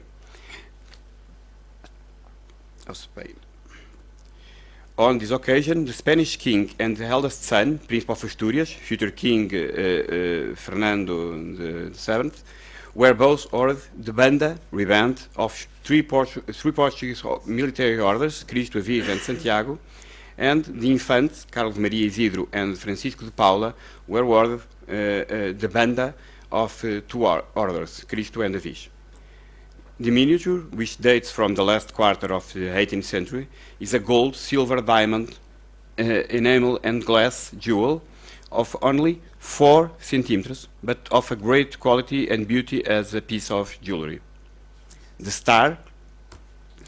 bears the same dating and made of gold and enamel, is a less frequent model, which the arms of the cross in wild enamel anal with hollow, circumferential and concentric openings. King John's sons, the aforementioned Dom Pedro and Dom Miguel, were also awarded Grand Crosses of the Order of Charles III in 1801 and 1802, respectively. These members of the Portuguese royal family figure with the star and the sash of the order, and the sash coupled with other orders and on several portraits. In March 1815, King Fernando VII of Spain founded the Royal and American Order of Isabel Católica, having at his patron Saint Isabel, Queen of Portugal, born Infanta of Aragon. This new order aimed to reward services essentially rendered in Spanish America colonies, so the designation was expressly included in the name. In July of that year, the first three foreigners were honored. Dom João, still Prince Regent, his mother, Queen Maria I, would only die the following year, and the mentioned sons, Pedro and Miguel. We recall that the Portuguese royal family had been in Brazil since 1808, where the court had moved to during the invasion of Napoleonic armies. The sash, with the respective badge and the star that belonged to King Dom João, are on display in the new museum and are probably the oldest known insignias of this order. The museum also includes the badge, sash and star of the Order of San Fernando, founded by the Spanish court 1811 during the captivity of King Fernando in France. In the previous year, Infante Dom Miguel had led a counter-revolutionary military coup, the Vila Francada, after which his father had abolished the first Portuguese constitution approved months earlier. In Spain, King Fernando had resumed absolute government of this country at the same year, which explained the expression of solidarity in the concession document. The diplomas of these two Grand Crosses date March 24, are documents of great splendor designed by and illuminated by Captain Don Tiburcio Aguirre. It can be seen in the various details, particularly the insignia represented, not only of the Order of San Fernando, but also the Carlos III and the Golden Fleece in the Royal Coat of Arms of Spain. The last Spanish order in the Portuguese Royal Treasure Museum exhibition is the Grand Cross with red badge of the Order of Naval Merit of Spain, which was ordered to King Don Luis during his visit to Madrid in 1863. It is interesting to note that red badge was ordered and not white, as was usual, as the red badge was reserved for rewarding actions in military campaigns. We believe that with this particular word, King Alfonso XII of Spain has meant to recognize the value of the Portuguese monarch as an officer of the Navy when, as a young person, he commanded the naval force sent to a military expedition to Angola in 1860. May these brief notes about the Spanish orders displayed in the new Portuguese Royal Treasure Museum arouse curiosity and interest in a visit to Lisbon to see the entire museum, especially the insignias of honorific orders exhibited. Thank you.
Sí, adelante.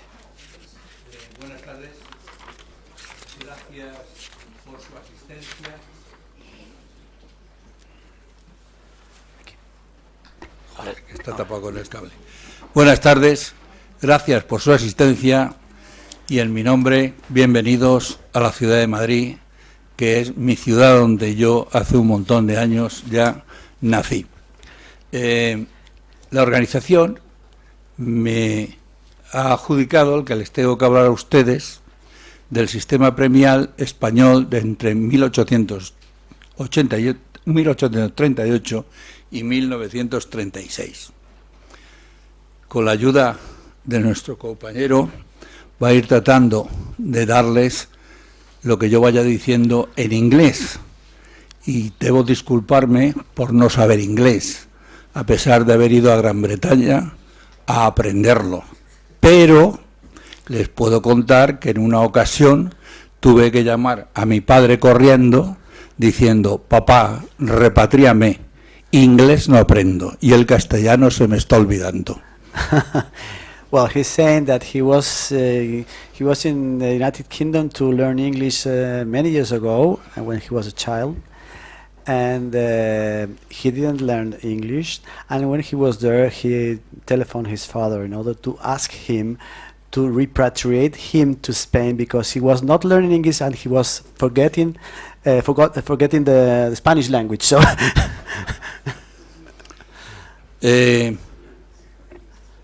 La historia del sistema premial español es más abundante y complicada que la simple exposición de cruces, medallas y otros símbolos representativos de premios por actos de valor o actos meritorios.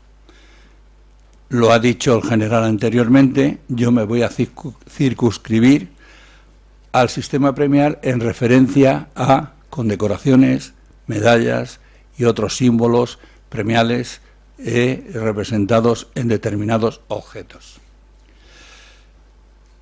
Esto se supone, ahora, el sistema premial español actual de 1838 es un proceso acumulativo de muchos años, nacido, por poner algunos ejemplos, con los romanos, cuando existían faleras, seguido por las órdenes de caballerías que todos conocemos, y hasta llegar a la primera condecoración española que pendía de una cinta. Okay, so the award system in Spain is more complicated than and more older than 1838, of course, and we can find the origin maybe in the Roman times in Spain, when one of the awards were given to people in the Roman times in Spain. Of course, they were not orders; they were not medals. And maybe this is this is the first medal hung by a ribbon in Spain. And well, he's going to explain only the award system in Spain between 1838 to 1936, and only he's only going to talk about decorations, medals, and other awards objects or insignia, but there are more awards in Spain, of course.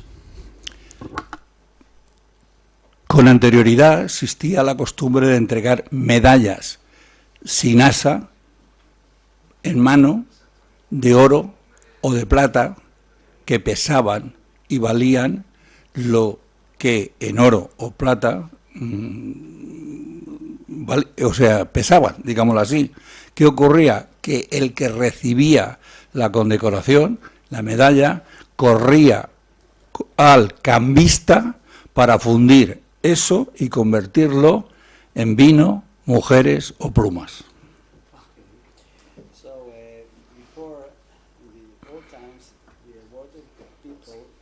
In the old times, the awarded people used to receive medals that were in gold or silver, and they were very heavy, and they used to go and sell those medals in order to pay wine, women, and parties. Anyway.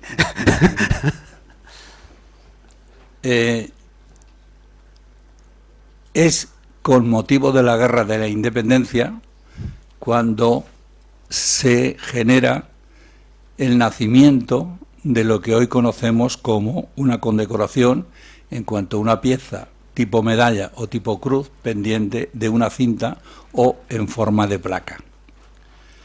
En la Guerra de la Independencia, por cada acción se crea una condecoración que se otorga a todos los que están en la acción, disparen o no disparen, estén en el frente o estén en la retaguardia. Okay, so the award system in Spain was born in around the independence war in Spain. So that means in the time of Napoleon, when Napoleon was in Spain. In between 1808 and 1812, so during the independence war in Spain, and the people that were awarded by these medals and decorations were all the people that were in military campaigns and battles in Spain, and all the people, not only the people that were guns and they were fighting, directly fighting, but all the soldiers that were in the battle. De esas 100 recompensas o condecoraciones, me he permitido elegir algunas que a mí me llaman la atención por alguna manera. Las dos primeras, porque son las dos primeras victorias españolas sobre las tropas de Napoleón, con la rendición de la escuadra francesa en Cádiz, o la batalla de Bailán, que también vencemos a un general francés con todo su ejército. Son dos medallas prácticamente iguales, las dos primeras de arriba y de la izquierda, y las dos de la derecha son muy curiosas. Las tropas de Napoleón cogieron a nuestros prisioneros y daba igual que fuesen jefes, oficiales o tropa, les pusieron una cadena al cuello y los llevaron andando y los metieron en prisiones, en castillos y otros tipos de alojamiento cómodo para los prisioneros. All right, so from about 100 decorations that were created on that times, he's going to talk about two of them. Those decorations, well, the two first victories against Napoleon. One of them was in Cádiz, in the south of Spain, against the French Navy, and the other one was in Bailén. You know that the Duke of Bailén was the General Castaños who won Napoleon in that time, and those decorations are going to be mentioned by the professor. And in that times, officials, soldiers, and all types of militaries that were prisoners of Napoleon were in prison in some castles in Spain with chains in their legs and their arms. La medalla representativa es un castillo con una cadena alrededor y el lema "Sufrimientos por la patria". That's why in this medal you can see a castle and a chain around, and the motto "Suffering because of the nation". Y se va a crear una costumbre que se va a prolongar durante muchos años, y es que se discrimina entre la clase noble del ejército, general jefes oficiales, de la tropa. A los generales jefes y oficiales se les da medallas de oro y esmaltes, y a la tropa cuando se les da de plata. Okay, so there were the difference between generals, officers, and soldiers. Officers and generals used to receive medals in enamel and gold, and the others, soldiers, only in silver. Como curiosidad, Napoleón, José Napoleón, el hermanísimo, cuando viene a España, hace desaparecer del sistema premial a la Orden de Carlos III, pero como necesita conceder algo similar, crea una orden napoleónica en España llamada la Orden de España. ¿Sí? El vulgo le da la berenjena, un mote y la llama la Orden de la Berenjena, porque el color de los esmaltes se parece mucho a este tubérculo. Okay, so when Joseph Napoleon, the first king of Spain, brother of Napoleon, the great Napoleon, was king of Spain, and he cancelled the order of Charles III, but he created another order called the Order of Spain, and the color of this order was dark red, as you can see in the previous photographs, and it was called in Spain la berenjena. I don't know the name in English, I'm sorry. Berenjena is a aubergine, exactly, and because of the color of this cross, of this order. En este momento el sistema premier español es muy pobre, está formado por la Orden de Carlos III, la Orden Americana de Isabel la Católica y las distintas condecoraciones de la Orden de San Fernando, creada en 1811. Okay, in that time there were only three different orders. The Charles III Order, created by Charles III in 1771. The Isabel la Católica, the Isabel the Catholic, created by Ferdinand VII in 1815, and the San Ferdinand's order created in 1811. So there were only those three orders. Hemos dicho antes que por cada acción, una condecoración. For each action in war, one decoration. A partir de la Guerra de África de 1859, se va a tratar de reducir de tal manera que una medalla sirva para recompensar todos los acontecimientos.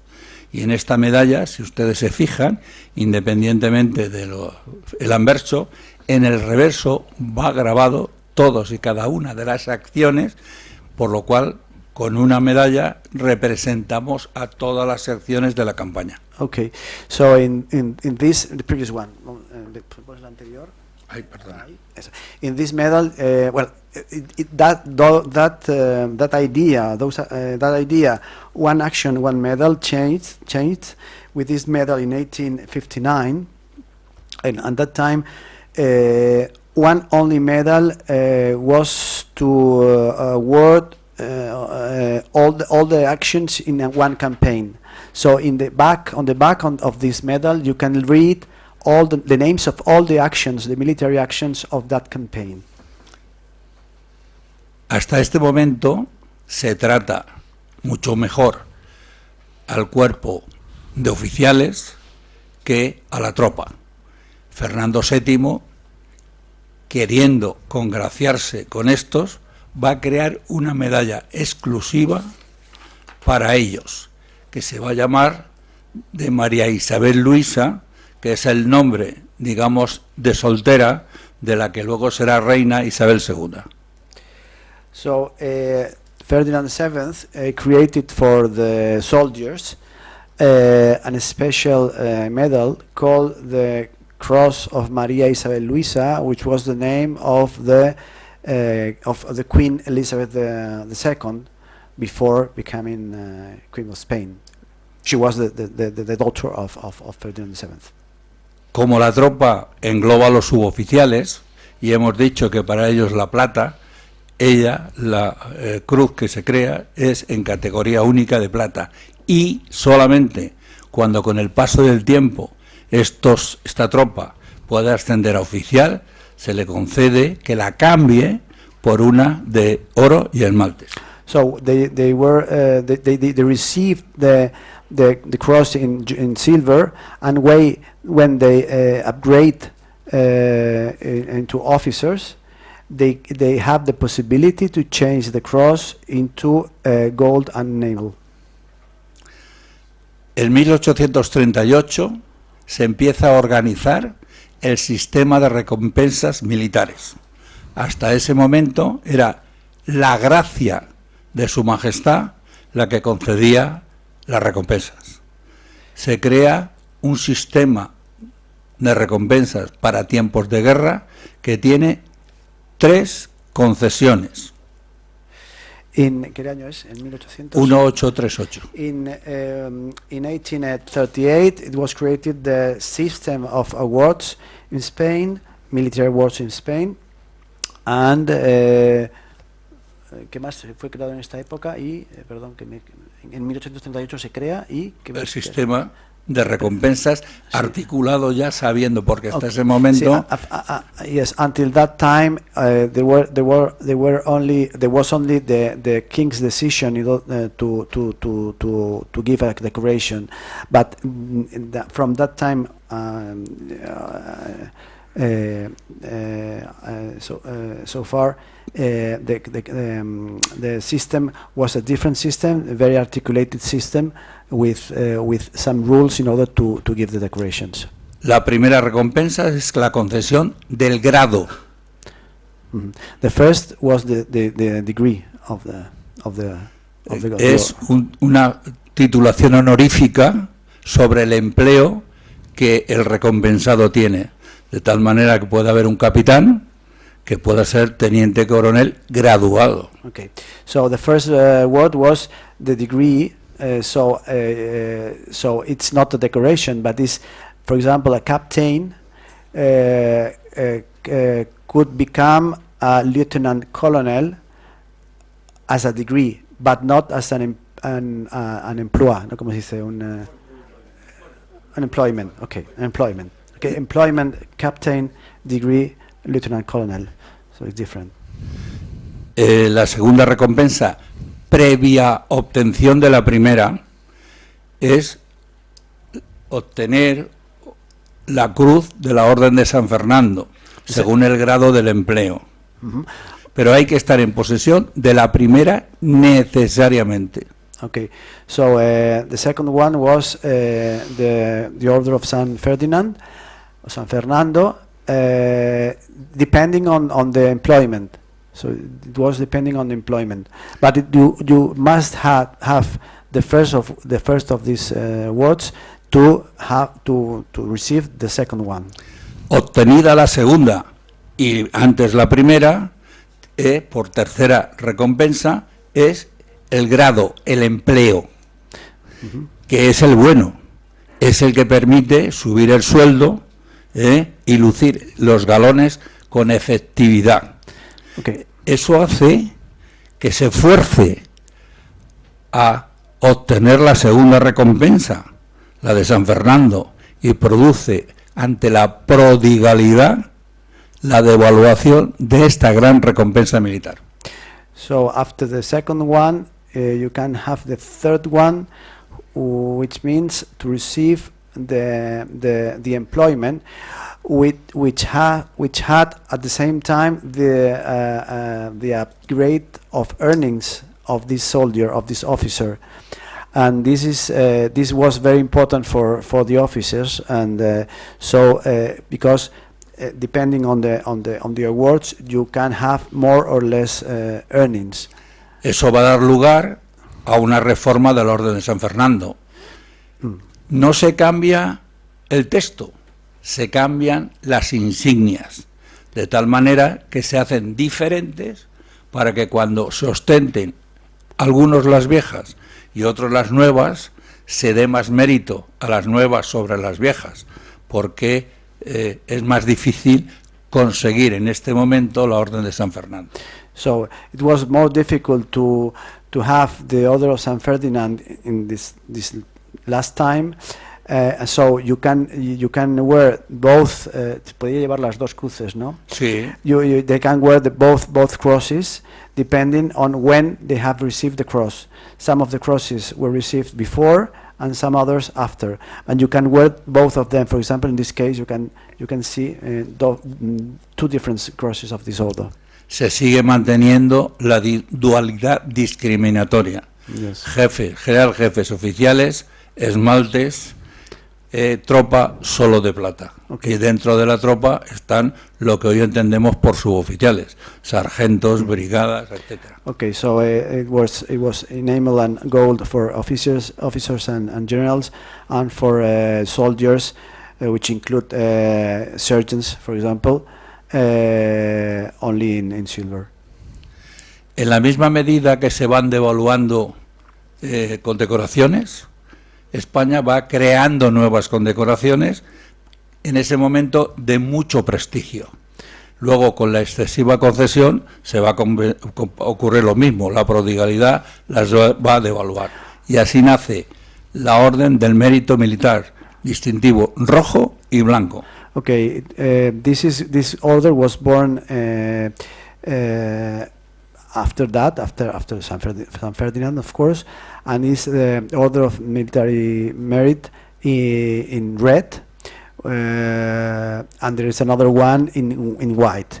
And when those orders were given in a very great number, of course they were devaluated, and this is the story.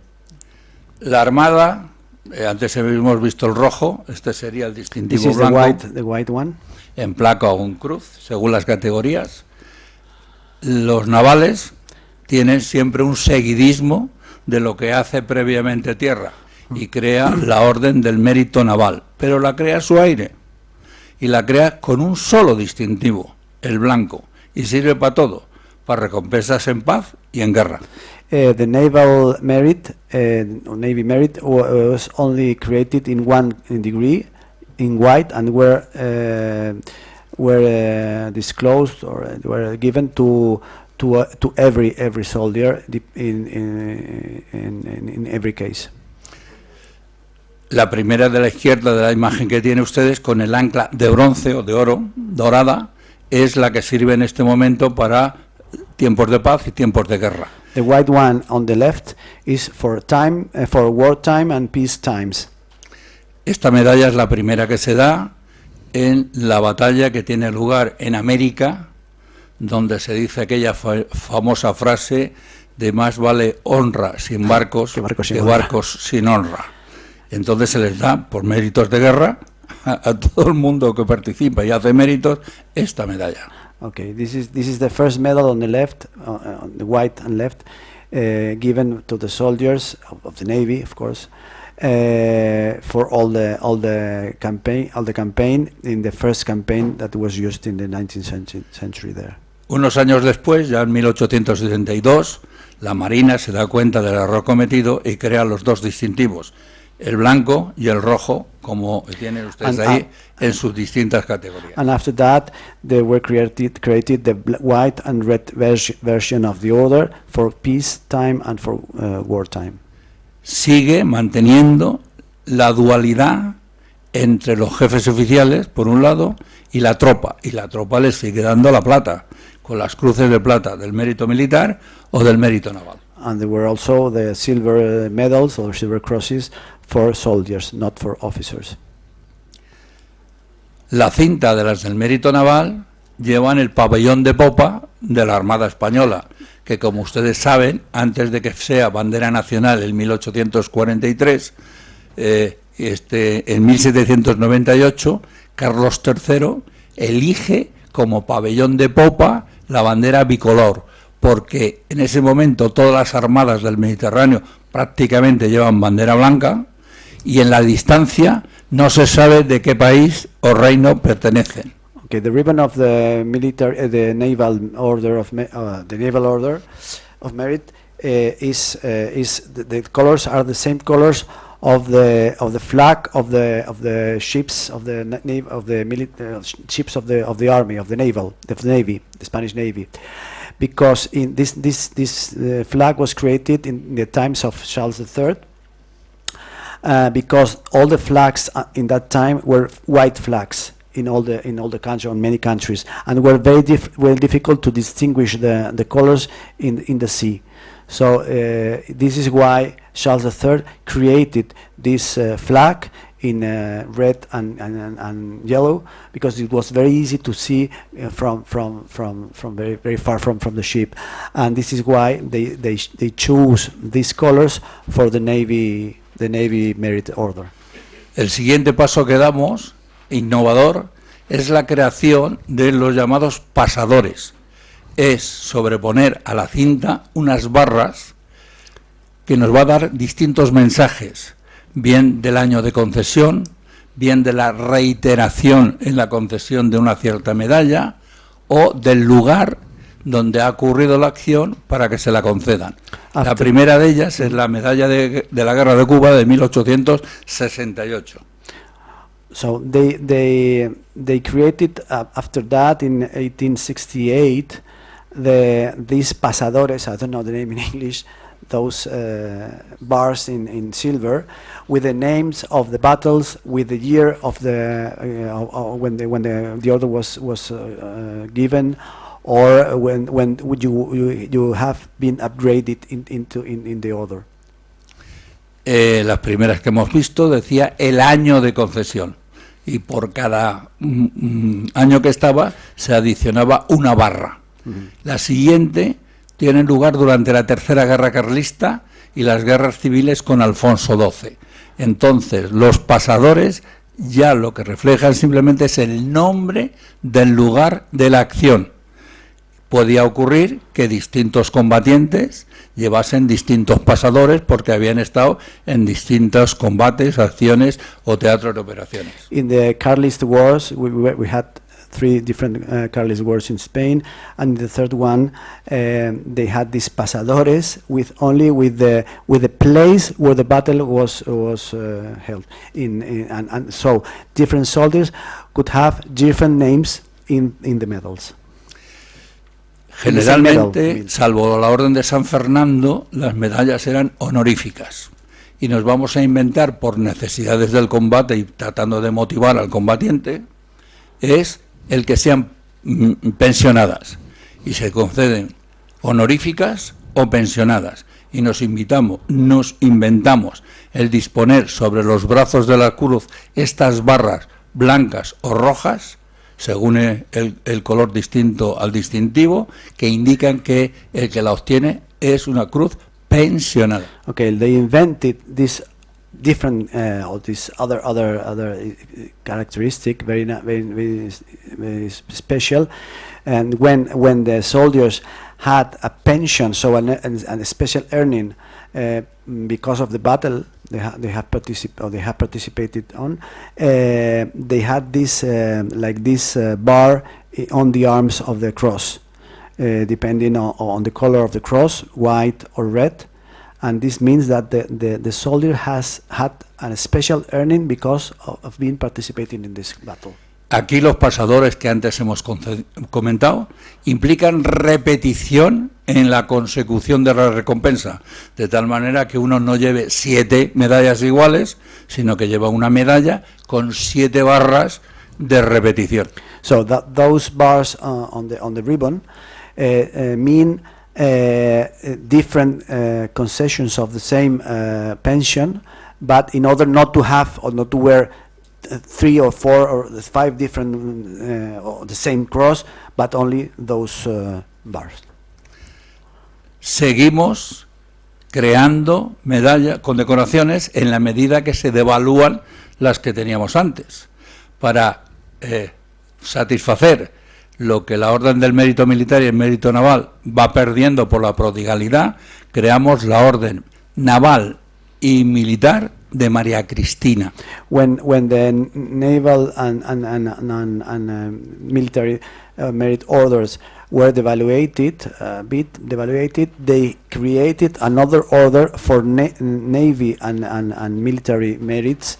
It was called the María Cristina Military Order in 1891.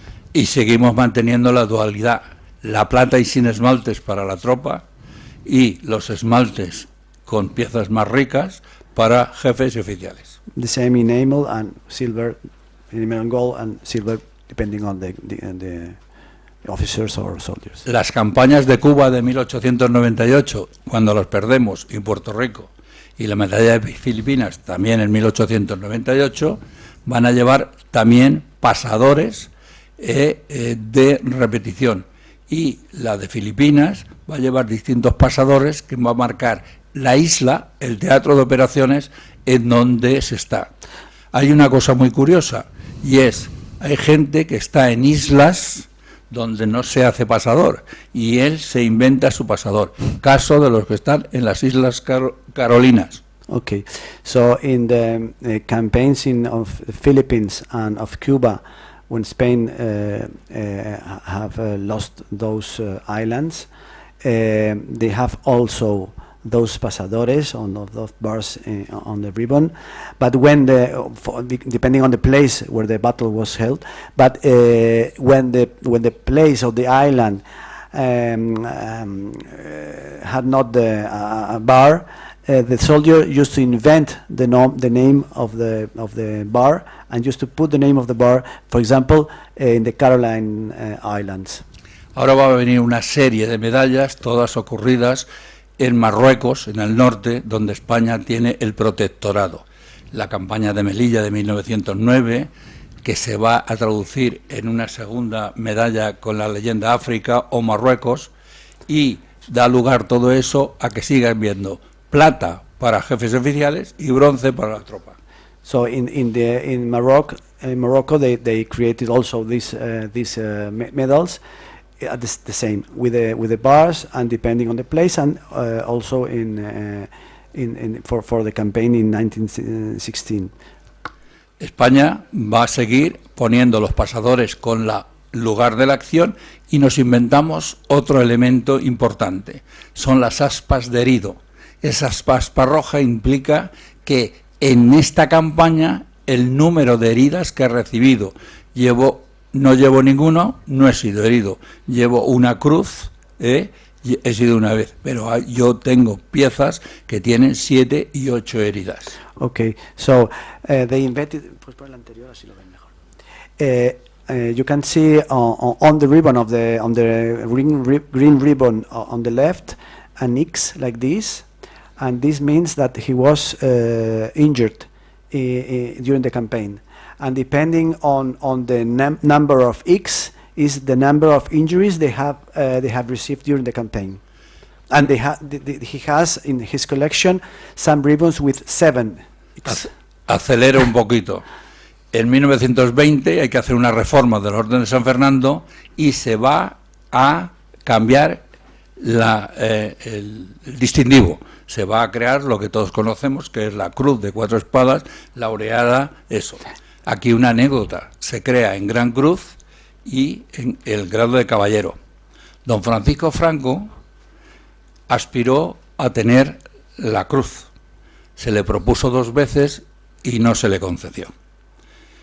Pero él tenía un cierto sentimiento de aprecio hacia esa cruz.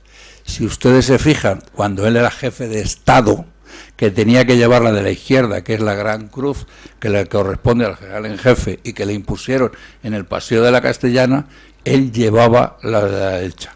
¿Por qué? Reminiscencias, entiendo yo. Okay, this is an anecdote.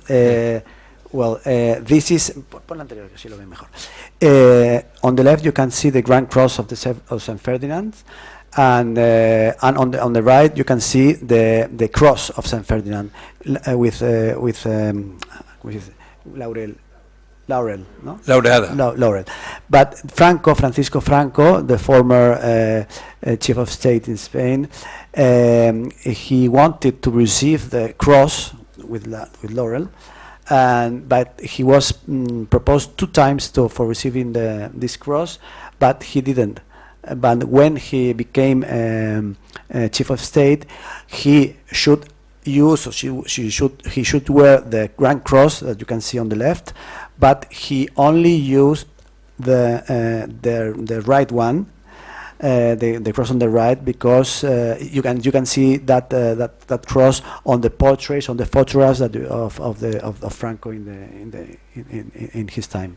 Los méritos distinguidos se juntan a una nueva insignia, que es la medalla militar individual, y va a existir 3 modelos: el de Alfonso XIII, que tienen ustedes ahí arriba a la izquierda, el que se va a producir esta misma medalla durante la Segunda República, y la que se va a conceder durante la época de Franco, donde está el Estado Nacional. For very distinguished actions in war, they created the individual military medal. There are medals in Alfonso XIII, in the Republic, the Second Republic, and in the Franco era. La medalla de sufrimientos por la patria, que es aquella que se le da al que ha sido herido en combate, por eso lleva en las aspas bordadas o tejidas con distintos pasadores que indican el número de veces. This is the medal of suffering for the nation, with the X. Por la constancia en el servicio está la orden de San Hermenegildo, que mañana presidirá la cena el general de ejército Puig, y es el presidente de la Real y Militar Orden de San Hermenegildo en este momento. And that order is the San Hermenegildo order, is because of being member of the army for many years, and the president of this order is the General Domínguez Buch, who will be the president of our dinner tomorrow, in the gala dinner here in Madrid. Seguro que a ustedes, a unos les gusta el café solo y a otros el café con leche. Pues eso mismo ocurría en la guerra de Marruecos. Había acontecimientos bélicos que, siendo importantes y habiendo fuego enemigo, no eran tan importantes como recibir todo el fuego enemigo. Y entonces inventamos las cruces del mérito militar y del mérito naval bicolores, o sea, mitad rojas, mitad blancas. Well, they invented in 1925 those crosses, half white and half red, for military actions in Morocco. Llega la República, la segunda, y entonces quita del medio la ostentación de toda condecoración que luzca algo monárquico, sea un busto, sea un símbolo, sea una corona, pero tiene que sustituir sobre la uniformidad todas las que quita por algo, y crea la medalla única de campaña, digámoslo así, y es esta que tienen ustedes a la izquierda, que es una alegoría que tiene el aspa de herido, puede llevar una o varias, y lleva unos pasadores diciendo si se le han concedido, las que ha quitado, mejor dicho, se les han concedido en Cuba, en Puerto Rico o en Marruecos. In 1931, with the Second Republic in Spain, they created this medal, the medal of the campaign, and of course erasing all reference to the monarchy, crowns, the portraits of the king, and so on. And this is the Republic version of this medal. La Guerra Civil 36-39 da lugar a la creación de medallas de campaña de los dos bandos. El que conocemos es el que vamos a ver ahora a continuación, del bando nacional, pero del bando republicano no ha dado tiempo a que lo ostente nadie, porque los perdedores tuvieron que marcharse y no pudieron ponerse ninguna medalla. De todas maneras, sí que salieron de una troquelería de Barcelona estas piezas y se han completado con arreglo a lo que estaba dispuesto, pero insisto, nadie las ha lucido. Para los coleccionistas está muy bien, pero insisto, nunca se ha llevado sobre un uniforme. The medal on the right is a medal made for people that fought in the Republican side on the war, in the Spanish Civil War, but were never given and never worn in any uniform, because they lost the war, of course. Y la que ustedes conocen es la del bando nacional, esta que les he puesto yo aquí, que tenía cantos verdes si eran de los de retaguardia, porque había gente que había hecho la guerra pero en la retaguardia, en puestos, o en vanguardia, que yo llevaba los bordes negros. and this is the Franco side of the Franco side medal of the, and with these little ribbons in green, that means that they were on the back of the war, not fighting. Okay, and if they were fighting, they had black lines on both sides of the ribbon. Y para terminar, And to finish, voy a hacer ahora la propuesta de que a todos ustedes les concedan esta condecoración que lleva este señorito, que es la segunda por la derecha, con su permiso. and he suggests that all of you receive this decoration that is on the second on the right for all of you. Muchas gracias. Thank you. Thank you very much.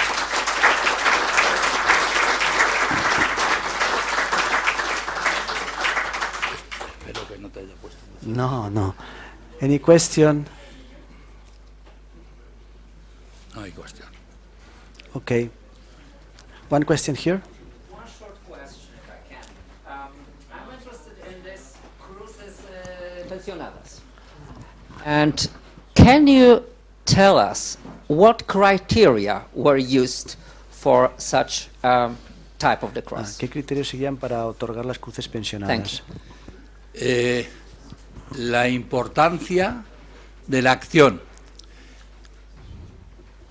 Al asaltar una posición, yo puedo asaltarlo jugándome la vida porque estoy recibiendo mucho fuego enemigo, o simplemente me juego poquito la vida porque no me disparan, me tiran piedras. Es un ejemplo, eso. A la primera me darían la Cruz Roja normal, y a la segunda, que voy a pecho descubierto y me la estoy jugando, me darían la pensionada. Okay, so depending on the danger of the action. So if the soldier the danger was not very high, but it was in war action, he received the red one. But if the action was very dangerous and he was very courageous, he received the red one with pension.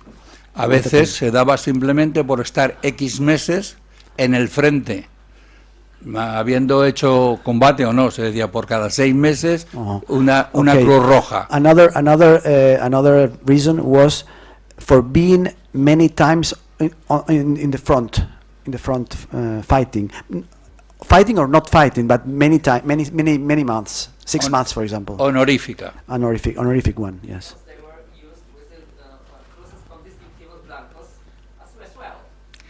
En tiempos de paz. In peace times, same. Servicios en paz, en cuartel. Many services, but in peace time. Por ejemplo, Many times. escribir un manual relevante para la instrucción.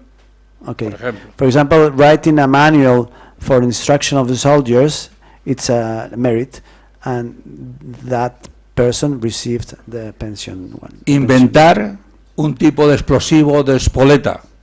To invent some kind of bomb, they receive. So depends on the merits. Yeah. Okay, thank you very much.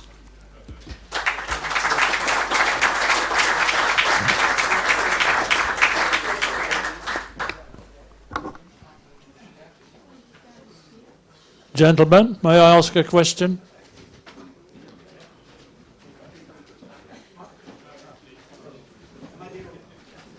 Obviously not. No. There is another question, sorry. I have another question before I ask my question. Is it politically correct to ask questions about the Spanish Civil War? Yes. Dice Okay, si thank es you. políticamente correcto hacer My question preguntas is- sobre la guerra civil. My question is, I had an uncle who fought in the International Brigade. He was wounded. He is on the list of wounded, and he survived, and he came back to Norway. And I think that Franco gave out a lot of medals to his people. Did the, what shall we say, rebels, communists, have any medals? Thank you.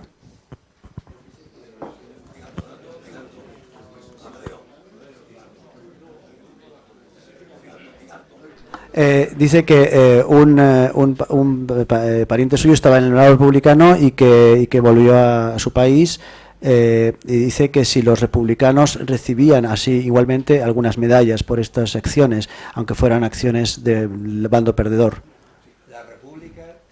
La República tiene 2 periodos concesionales de recompensas, una de 1931 a 1938, donde se concede a aquel que hace méritos el sistema de recompensas que tiene la República. En el 38, de la mano del Frente Popular, se crea un sistema premial nuevo, con una serie de condecoraciones sin precedentes en España. La medalla del deber, la medalla del valor y así. Y entonces estas medallas se conceden a los republicanos, no a los nacionales. ¿Qué ha ocurrido? Pues que han perdido la guerra y no tienen forma de ponérselas sobre un uniforme. Okay. Pero tampoco, si a ustedes mañana les venden alguna de estas, cuidado, porque pueden ser copias hechas interesadamente de un facsímil que está dibujado para sacarles a ustedes las pesetillas. Okay, so there are 2 periods in the Republican side of the war, from 1931 to 1938, where all the soldiers received decorations from the Republican government, according to the list of decorations that they were in that time. And after that, in 1938, the Popular Front designed another award system, and but the people that were awarded with these decorations didn't have the opportunity to wear these decorations because they didn't wear uniforms anymore. So those decorations exist, but were not worn by any soldier. So if some shop wants to sell to you some decorations, you have to be very careful, because sometimes those decorations are copies created only to earn money. Okay. Si les ofrecen la Orden de la República, o la Orden de África, o el escudo de distinción del desembarco en IMNI, no tengan miedo, seguramente es bueno. If they offer to you, ¿me repites? The Republic Order, Orden de África, the Order of Africa, y el distintivo de desembarco en IMNI, and the distinctive of disembarkment in IFNI, de ocupación de IMNI, occupation of IFNI, they are true medals. But other medals, otras medallas, maybe yes or maybe not. Cuidado. Be careful. Solo una cuestión, es que no he entendido bien esto. Si hasta el 38 había las medallas de la República, sí. En el 38 crearon otras nuevas, sí. Y la guerra terminó en abril del 39. Luego tuvieron tiempo a llevarlas en los uniformes, salvo que no se llegaran a fabricar.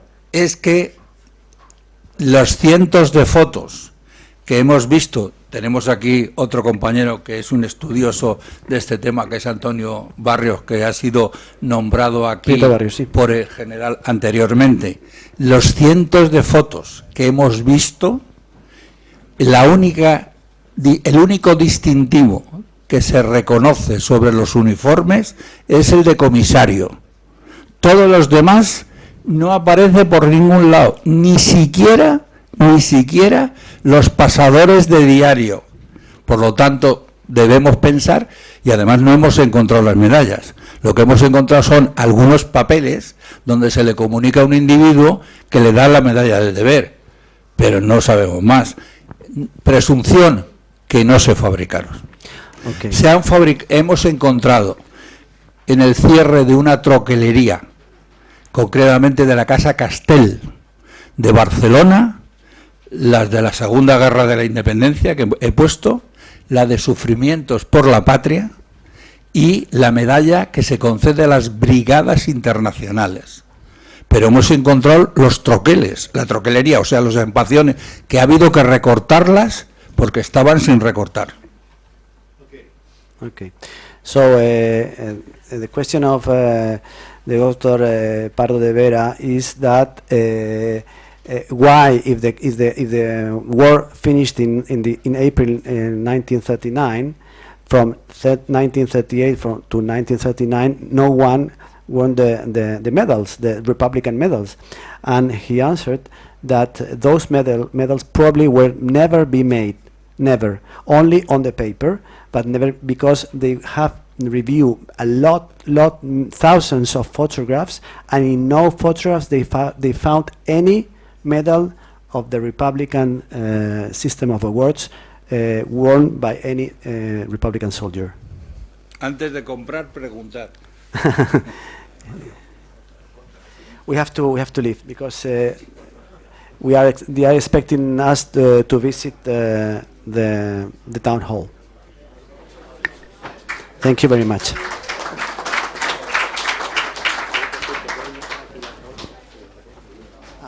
You can leave here your bags, and then we will come back here. Okay.